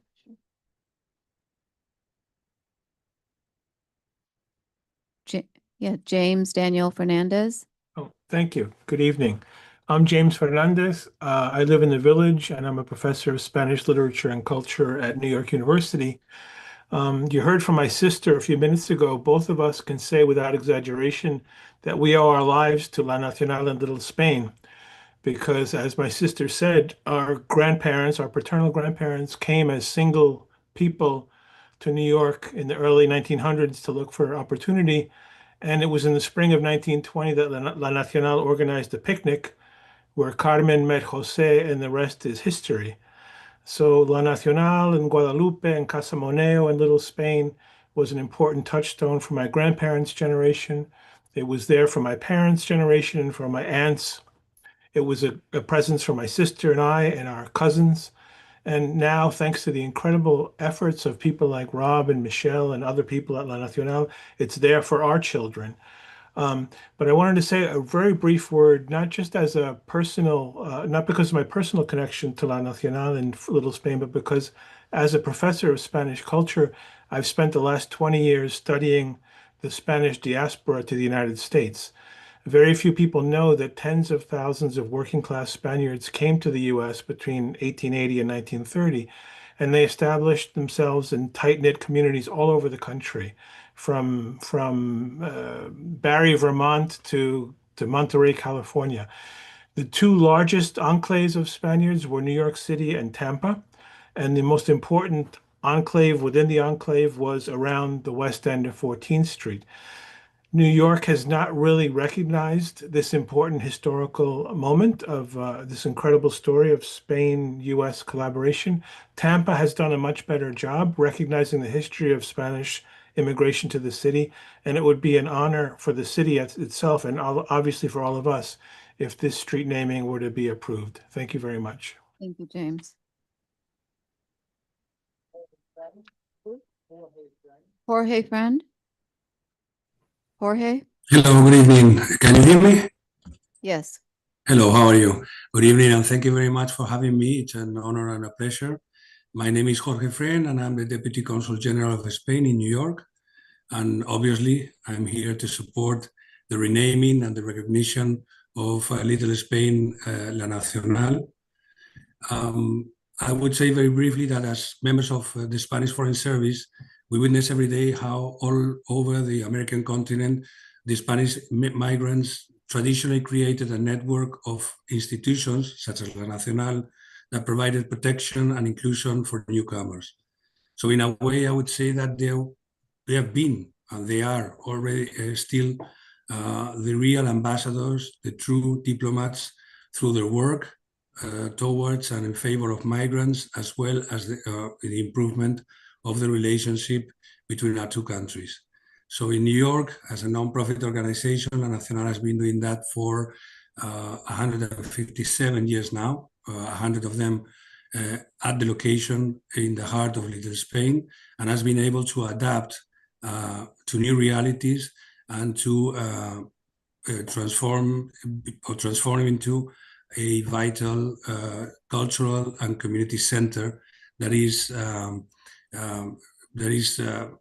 in favor not only of the neighborhood but of the whole city.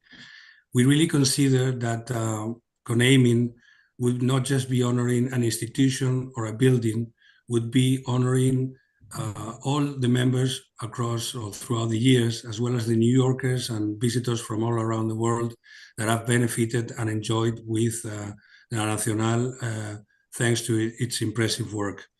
It is also our understanding from the consulate that this recognition will also honor the thousands and thousands of Spaniards that gave name to the neighborhood through their hard work and involvement in a city that welcomed them through or with open arms. Thank So you so thank much. you very much from the consulate and from the Consul General as well.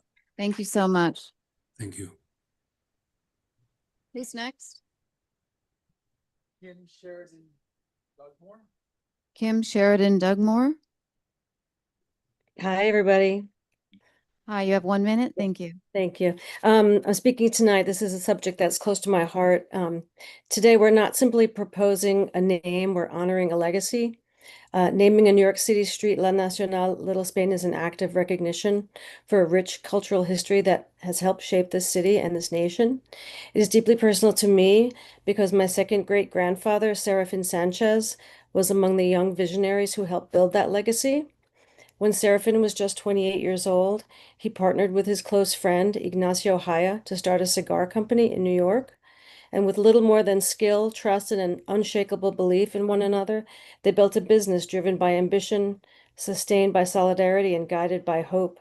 And that same spirit soon extended beyond commerce, recognizing the need for mutual support and cultural connection among Spanish immigrants. Sanchez and Haya became founding members of La Nacional in 1868. They channeled their shared values into an institution that would provide community, dignity, and belonging for generations to come. Naming 14th Street and 8th Avenue as La Nacional Little Spain is a tribute to that vision. And here's a picture of my ancestors who helped Thank you to so build La much. Nacional. Thank you. Thank you so much.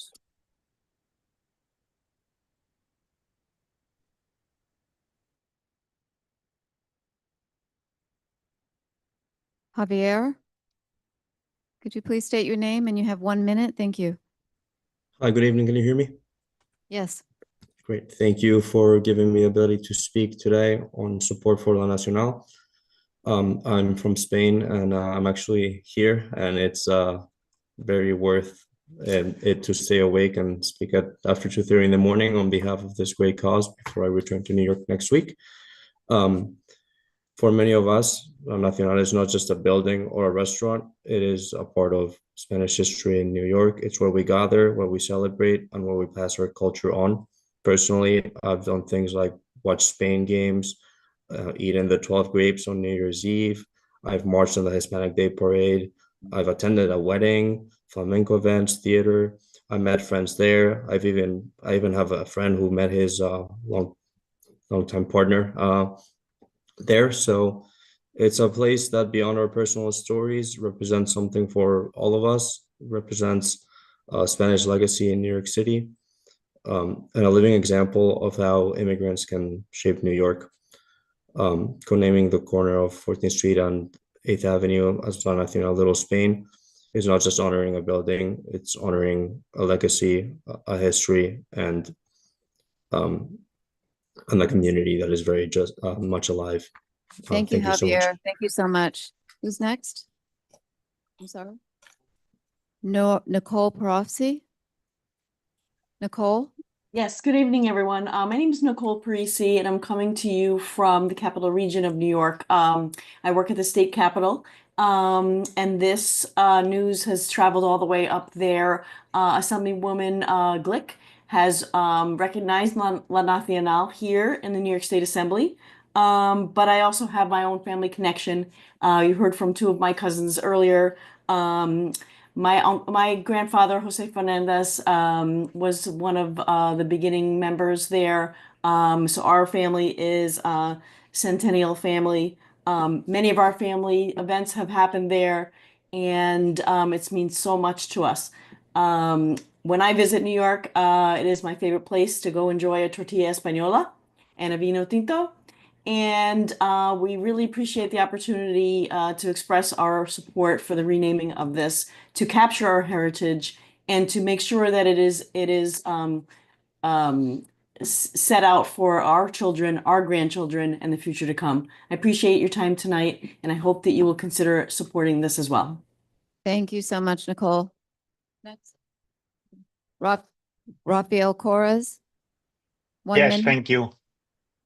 I'm Rafael Corres. I'm the Senior Vice President of Impremedia, who is the publishing company of El Diario, that probably some people will know as El Diario La Prensa. It's the oldest Spanish language newspaper in the United States, founded in 1913. On behalf of El Diario, we want to support this co-naming initiative of La Nacional Little Spain. For more than 1 century, El Diario has been covering news around the different Hispanic communities of New York City, and La Nacional, the 14th Street, and what was known as Little Spain, was one of the centers of Hispanic culture in Manhattan. In the archives of El Diario, which are available at the New York Public Library and also at the CUNY's Center for New Puerto Rican Studies, you can find countless of mentions to La Nacional and Little Spain, from social, cultural events that people have been sharing here, to fundraisers to assist victims of natural disasters like hurricanes in the Caribbean. The history of La Nacional and El Diario La Prensa are inextricably linked through José Camprubí Aymar, who was a businessman in 1917, elected president of the Unión Benéfica Española, Sociedad de Beneficencia.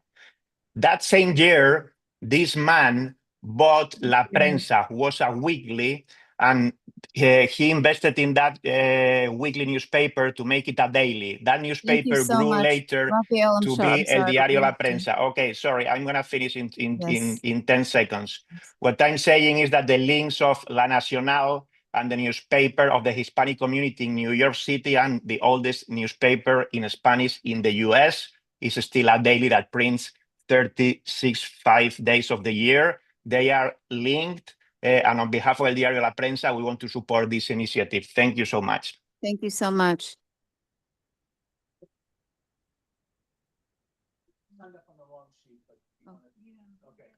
Okay, sure. Okay. I have 1 minute. Hi, I'm Alexa Cruz, and I'm from NYCHA, and I've been fighting for NYCHA for a long time. And I want to save Section 9, and I wish you guys could give us support of all the harassment that tenants are receiving to vacate their apartments. And where do they go? Where do they go? My concern, and I'm very, very worried about people going homeless. We have enough homelessness in this country. We don't need any more. Thank you. Thank you. Thank you so much. And that concludes our public session. Thank you.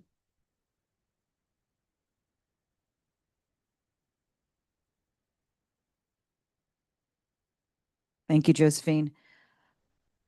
Okay, you all have a copy of the agenda, I guess. Thank you, Dolores. Motion to adopt. Thank you. All in favor? Any abstentions? Okay, let's get on to the minutes. Can we get a motion to adopt the minutes? Thank you, Dolores. Thank you. Any opposed? All in favor? Thank you. That was quick. We are going to go to our elected official reps who promised me that they would, who promised me that they would be very, very short. So why don't you, the four of you, right? Why don't you step up, and there might be some online. Yeah.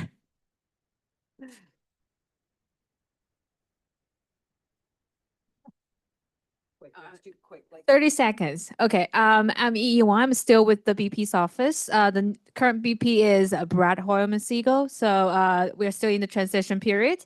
And so everything's is still to be determined. But very big, very important announcement is that our community board application is aimed to roll out by the end of the month. So look out for that.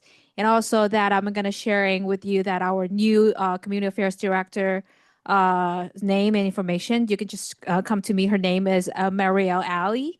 And you can just, I don't have my new business card yet, but my contact information remains the same. So you can just reach me out through my old emails and cell phone numbers and telephone numbers, whatever.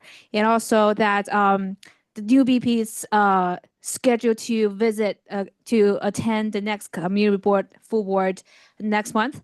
So if you want to stay, you can say hi to him. Okay, that's all my report. Thank you. Happy New Year. Good evening, everyone. Just one quick thing. If you know anyone who has been stranded in another country due to the aerospace closures from the Venezuela military operation, please encourage them to enroll in the STEP program through State Department to receive updates and contact our office. That is the only update, because I know y'all are crunched for time. Thank you so much. Now his office, excuse me. Just want to mention that Assembly Member Simone wants to express his anger and sorrow towards the murder of the woman in Minneapolis.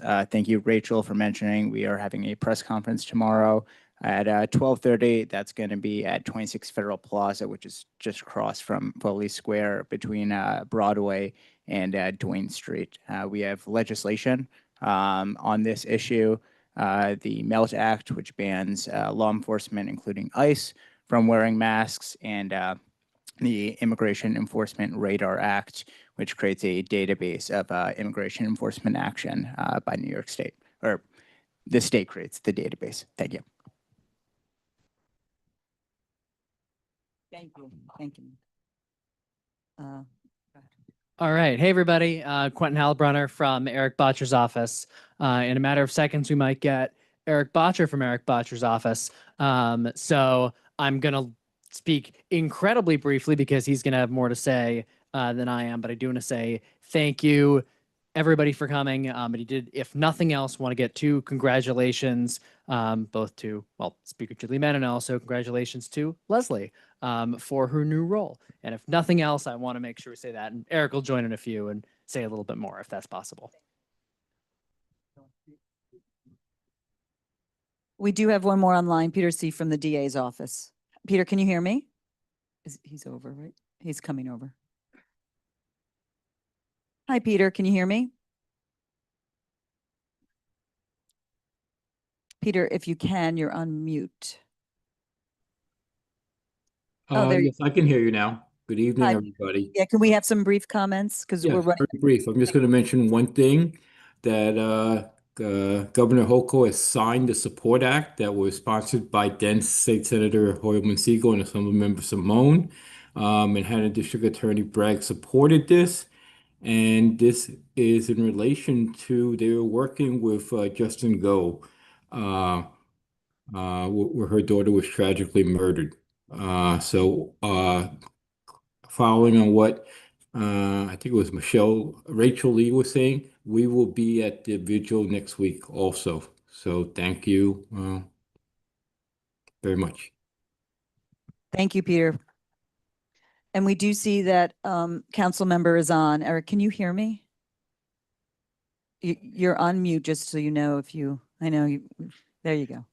But my joke about that is it'll be like the year 2070. It'll be like the metaverse, virtual reality, and people will still be saying, "You're on mute." Tell me when you're ready for me.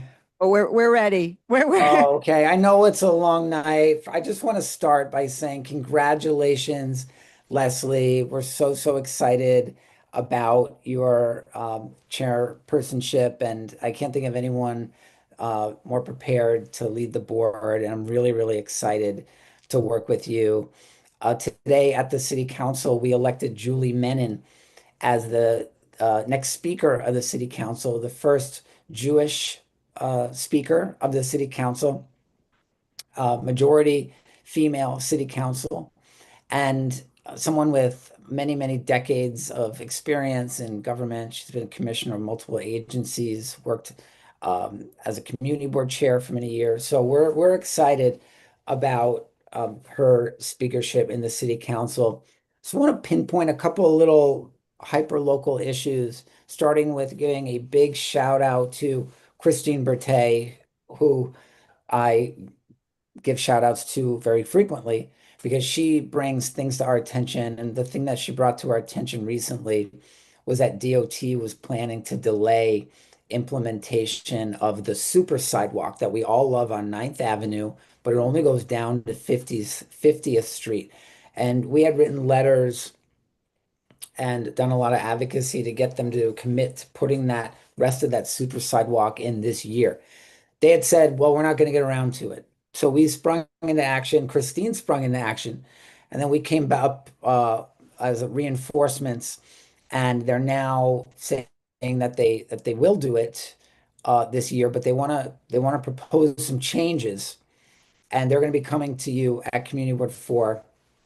So we're excited for that. Small related issue to that is legislation that I passed in December that will require the city, when they do put in these pedestrian refuge islands, to install tree beds on those islands. And that legislation was prompted when they did the 11th Avenue bike lane with pedestrian refuge islands, all concrete. And then they were going to do 10th Avenue, all concrete. And we had to go to the mat. I had to bring in the city's open space czar and get them to agree to put in tree beds. That is now the law, that they've got to do it unless they can't for infrastructure reasons. Small but important, because remember, our tree beds and our permeable space is what absorbs rainwater during flash floods, helps prevent flooding, cleans the air, all the things we know about. I want to highlight of something that our office has been doing for 4 years, and it's there for you every month. That is our tenants clinic in my council district office. Every month, the second Tuesday of every month, we have volunteer attorneys tenant attorneys who will meet with residents who have tenant questions. And that's important because a lot of people don't know that that resource exists. So I'm inviting people again to reach out when we have when anyone needs any assistance on landlord tenant issues. I don't want to keep everyone too long. I just want to end by saying that, at the city council, there's a lot of excitement about working with this new mayor and working with this new speaker and the partnership that's going to be able to move forward on hopefully many of these issues that have been really stubborn for so long. Mostly starting with the affordability crisis. Very much looking forward to that, and looking forward to coming back, maybe in a new capacity, maybe not. We'll see. But I really want to thank all of you for your service on the board and for your service on behalf of our communities. Thank you, Eric. And thank you for logging back on. We appreciate it. Okay, now we go to the district manager's report. Hi, everyone. I'm Jesse Bodine, District Manager, CB4. I'll be very quick. Due to some delays in the approval and delivery of our office furniture, the MCB4 office continues to be remote, as we can all tell. All committees will be meeting at the community room at 353 West 30th Street for the month of January. We are very much hoping to be in our space by February. January committee schedule. The Chelsea Land Use Committee is scheduled to meet on Tuesday, January 20th, due out of respect for the Martin Luther King holiday, which is the Monday before. And all other committees will be meeting at regularly scheduled dates and times, with the exception of the Cannabis Task Force, which I believe we are going to cancel due to a lack of an agenda. So that's it. Thank you very much. Thank you, Jesse. And now to the chair's report. It's funny, this is my first chair report, obviously, and I asked Jesse, I said, what do you say in the chair report? Because I didn't know, he said, well, tonight, why don't you just say what your vision is for the board? And I am going to skip that for you today, what my vision is for the board, and we can always pick it up at another time, for sure. But I definitely think our trajectory is upward, and this is a great working board, and I continue to hope that we will do the good work that we have done for such a long time. But I will move on to business, and I will say that with any transition, there will be gaps to be filled. I am in conversations, just so everyone knows, with Marty to see how we can round out WPE now that I have left WPE. There may be some more movement along the way, but I am actually very happy to announce my first official action as chair was to appoint a new co-secretary to fill the vacancy. And I am pleased that Brendan McGrath has taken on the role. So give Brendan. Welcome to exec. Also, we are trying to take the first steps towards bolstering our social media. So we are looking for a board member who would be willing to work with the office and myself documenting board business, including what we're working on, upcoming meeting notices, community outreach, and the likes. We can definitely discuss what this looks like, how it can develop, but if anyone thinks they are adept at uploading photos to Instagram, let me or Jesse know, and we'll see what that we don't exactly know what it's going to look like, but hopefully we can explore that and see if we can touch just another audience to get more people in the community board. As a credit to Jessica, she apologizes, she's traveling, she can't be here today, but she has really helped with a smooth transition. We're going to continue our work on the big projects, Port Authority Bus Terminal Replacement Project, encouraging a continuing dialogue and awareness with the NYCHA FEC project, and hopefully in the near future, a Manhattan Cruise Terminal Working Group, as you will see in the letter today. The other thing I want to flag for you was we have our first ULURP of the year, which is coming, I think, Paul and Rachel, right? At the next Clinton Hell's Kitchen land use, they're going to discuss the DeWitt Clinton North project, which is 2 new builds. So I just wanted to flag that because that will be our first ULURP. And for those who are interested, you are welcome to attend the meeting, learn more about the project. It's this January's meeting. And last thing, because I said I would be quick, in response to the board engagement working group asking for more social engagement, thanks to Alice and Rachel, you're going to get it. We are hosting an informal New Year's get together for board members on Wednesday, the 28th at 6 p.m.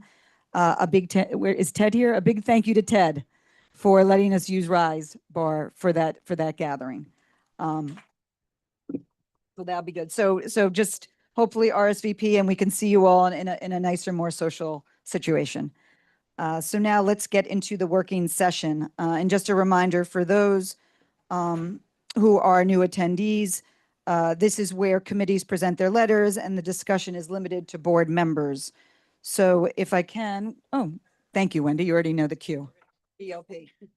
Absolutely. Hello, everybody. Happy New Year.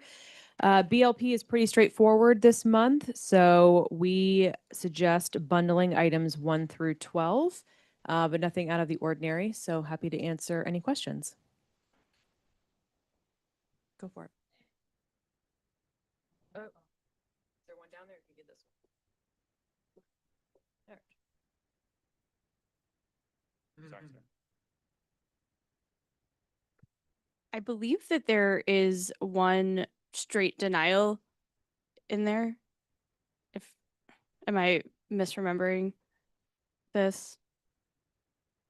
Okay, I misdownloaded the wrong thing and I apologize for wasting your time. No problem. Any other questions? Oh, Ellen? You guys just have a couple of typos in those letters, in 5, 8, and 12. Yeah, if you just want to send an email with the typos, Sure. we can fix them. Thank you. Any other questions? All right. Marty, WPE is on.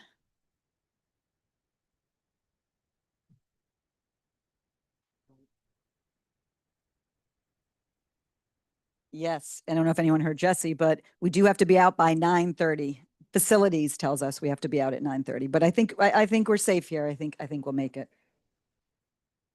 But let's keep it. We have to keep moving. Happy New Year. Hello again. We have 2 letters from Waterfront Parks and Environment. The first one is, are you ready for this, Brad? The Transportation Hub letter. It's called the Manhattan Cruise Terminal. It's a long document. There have been a number of edits to it.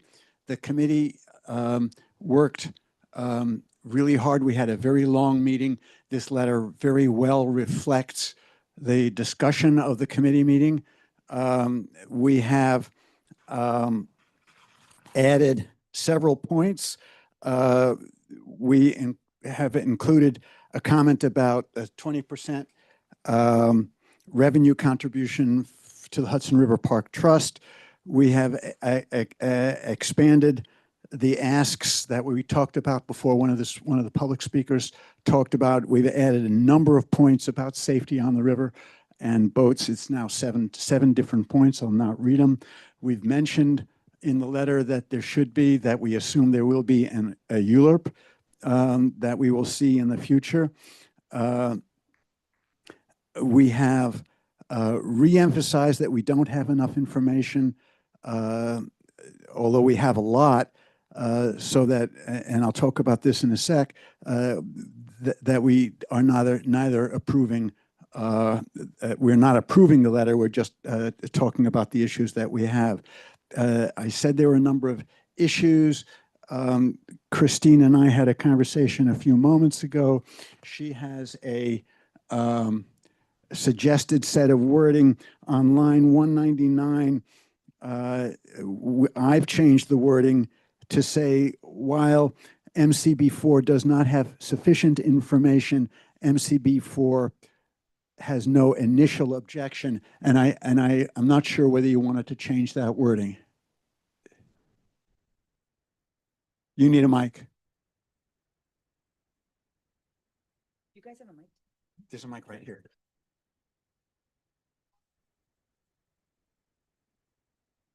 And we just got the move it along signal. Hello? Yes. So I would just suggest that I would say MCB4 would support the extension of the piers if whatever we are saying. because the thing is about saying we don't have an objection feels a little bit like, feels much more in favor rather than everything you describe in I the think we're letter. perfectly happy to take that wording, and you and I should talk. I'll be working on this letter tomorrow, and we'll fill that wording in. All right. It's a long letter. There's lots of comments, lots of issues here. I think I finished my spiel about it. Any other questions or comments about this letter?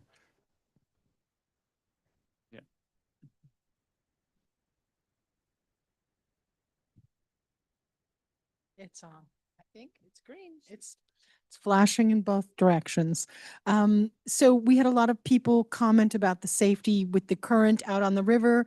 If they build and extend them to go out farther than they do now in the river, has that language been incorporated into the letter we saw, or are you adding more?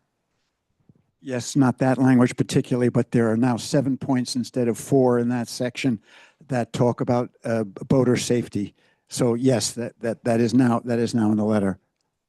And thank you for those that did that effort. Other questions, comments? Go ahead.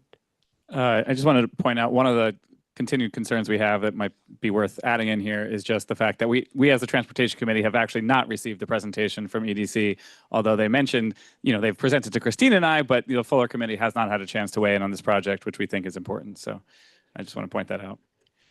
I don't see how that goes into the letter. They're coming this month, but it's just a little, the timing's a little off. So much more going to happen on this issue. This conversation, this multi-billion-dollar conversation will go on. Great.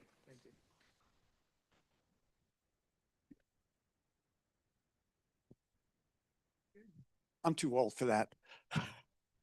Go, Brad.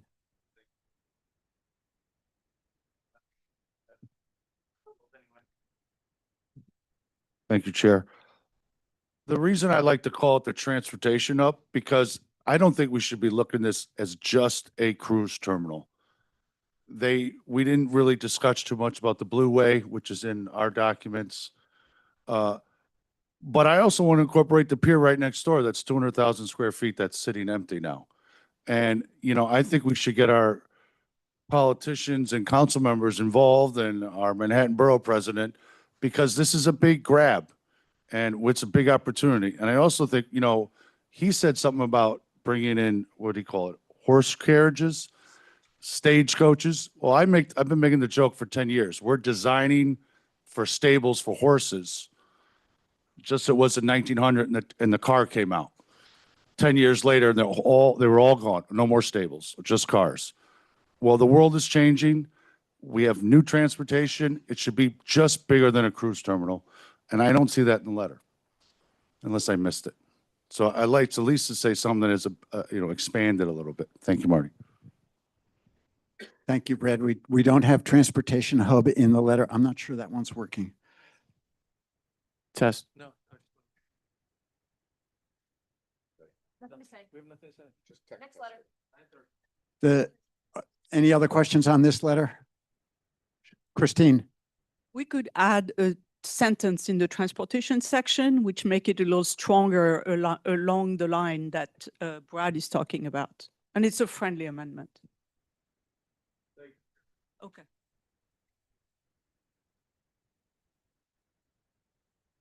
So we'll get that in tomorrow, Christine. Hey, I would just suggest too, when we're talking about the publicly available, the public space and the bike lanes and things, right now it does seem like there's very little that would actually be available to the public 7 days a week. That it sounds like the majority of it is going to be closed most of the time when cruise ships are in. So if we could just sort of focus on expanding that. And frankly, one thing specifically is just thinking about the solar panels, where all the solar panels are.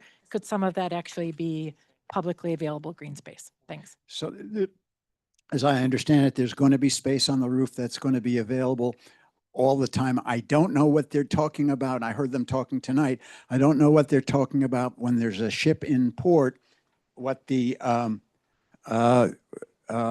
access to the lower decks are going to be. So just to quickly clarify, the terminal itself will be elevated. So the whole space under to the waterfront will be fully publicly accessible.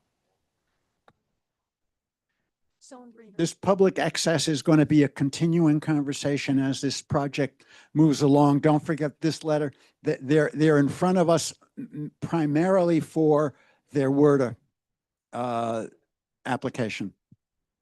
I'm just gonna make one clarification. I'm sorry, because Jesse said I'm allowed to do this. The public open space on the bottom is 24/7, and it's not where the transportation is. It's below, lower, and they even add like a vista view right into the river. That's open all the time. Also, what's open is the South Pier is a roof. There's going to be roof access where you can look at the liners coming. That's always open as well. So that's what. The full plan is available online. Yeah, that's it. So I don't know where, yes. One of the things I wanted to say in the introduction to this is that the primary author of the letter is Leslie. You have something else to say about this letter? I'm trying to move it along. We're getting kicked out of here.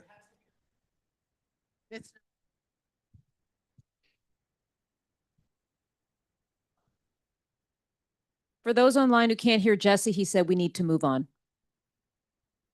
The second letter was written by Katie.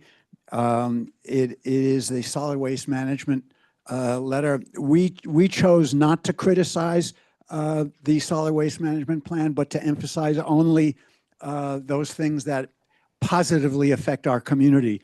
That is a huge document, and it has been issued every about 20 years.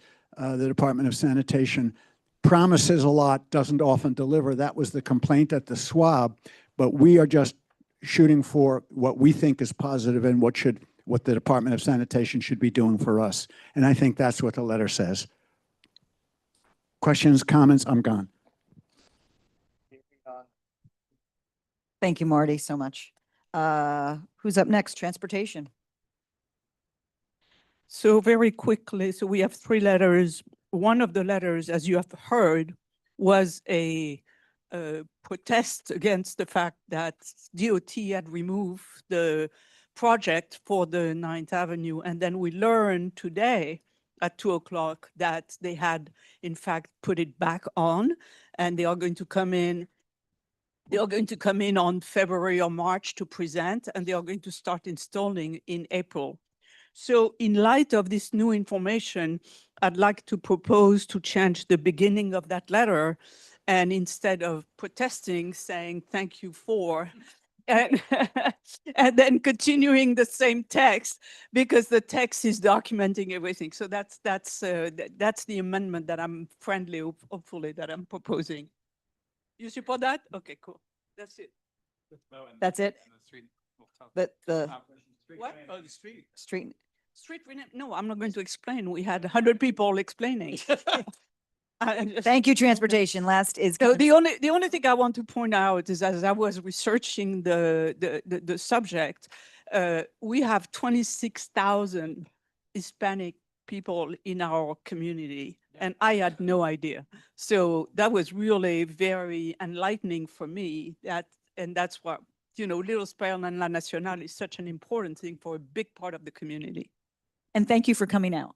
Thank you for all coming out. Thank you for coming. And added your voice. Thank you. I guess cannabis Dolores, so you got Yes. this? So sorry, a little bit of a haze here with the title of 18. This is actually about the process for re-upping a license for retail cannabis. So the letter says here, notification to the community where there's a change in operator. The letter actually is about the fact that we were not involved in the process at all for deciding whether or not someone's license was renewed. Okay, I can see hands up already. This is a short letter. There really shouldn't be as many questions, but go ahead, Kevin. My question was on 17 for transportation. We moved so quickly that I didn't get to ask my question.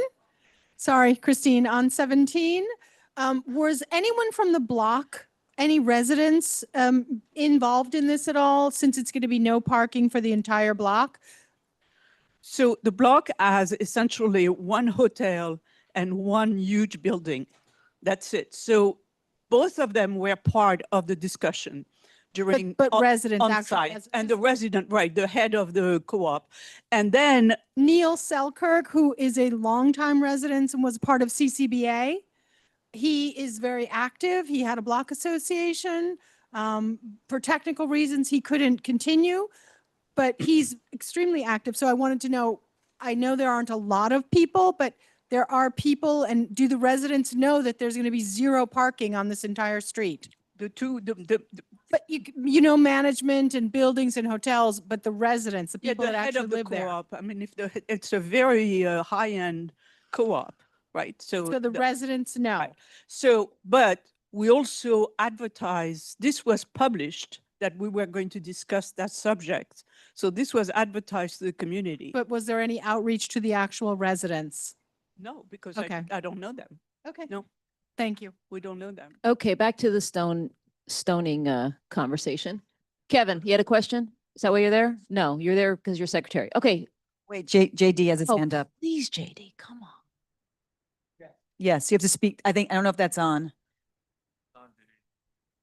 Cannabis letter, thank you for the letter. Line 33 says MCB4 is highly concerned that the renewal process in place does not ensure there is community input. Can we change that to say MCB4 is highly pissed off that the renewal process does not ensure blah, blah, blah. And, or if we can't say that. I will make it stronger. Thank you, JD. Just, we can say the renewal process should be in place, something much stronger. Thank you.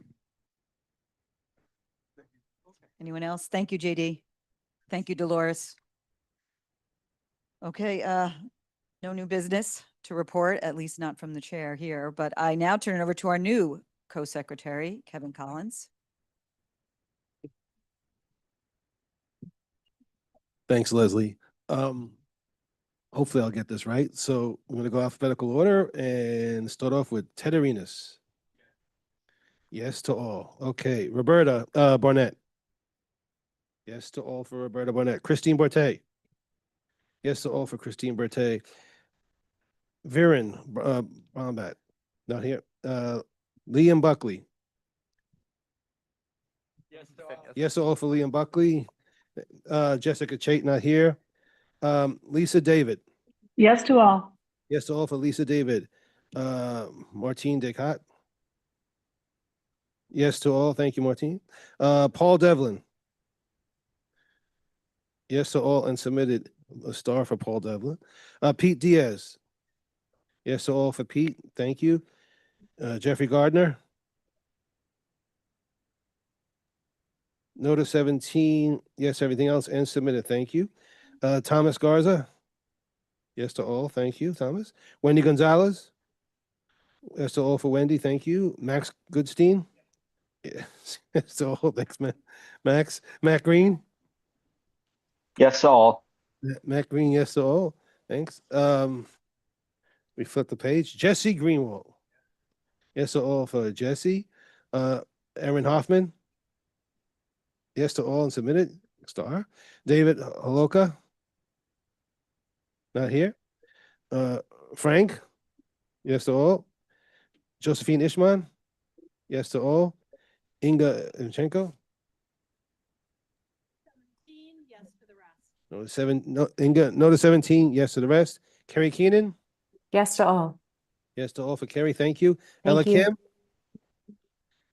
Yes to all and submitted, thank you, Ella. Matthew Klein. Yes to all, Matthew, thank you. Christopher LeBron. Yes to all, thank you, Christopher. Rachel Lee. Woo! Yes to all for Rachel, thank you. James McDonald. Yes to all. Yes to all for James, thank you. Ellen Markman. Yes to all. Yes to all for Ellen, thank you. Brendan McGrath. So abstain for 18, yes to the rest. Okie doke. Thanks, Brendan. Sanford Miller. Not here. Shanice Mitchell. Not here. Charles Montero Archer. Hey, Charles. Yes to all. Thank you, Charles. Gregory Morris. Yes to all for Gregory. Tina Nelson. Yes to all for Tina. Michael Noble. Yes to all. Yes to all for Michael. Thank you. JD Nolan. Yes to all for JD. Maria Ortiz. Yes to all for Maria. Alan Oster. Yes to all for Alan. Brad Pascarella. No one 17. Yes to the rest. Joe Restucia. Not here. Dolores Rubin.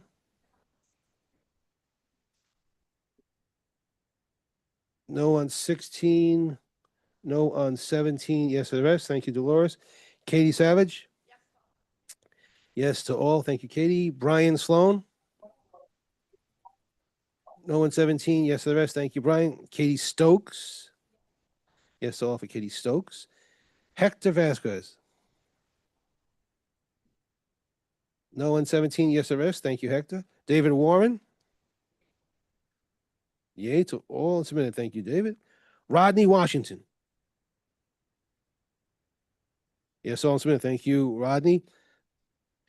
And the baker extraordinaire, Alice Wong. Yes to all. Thank you for the baking. Alice, yes to all. I am yes to all. And last but not least, Leslie Boghosian Mercy. Yes to all. And that concludes it. Thank you, everybody. Motion to adjourn. Thank you, Chris LeBron. Thank you, guys. Thank you for a good 2026 start.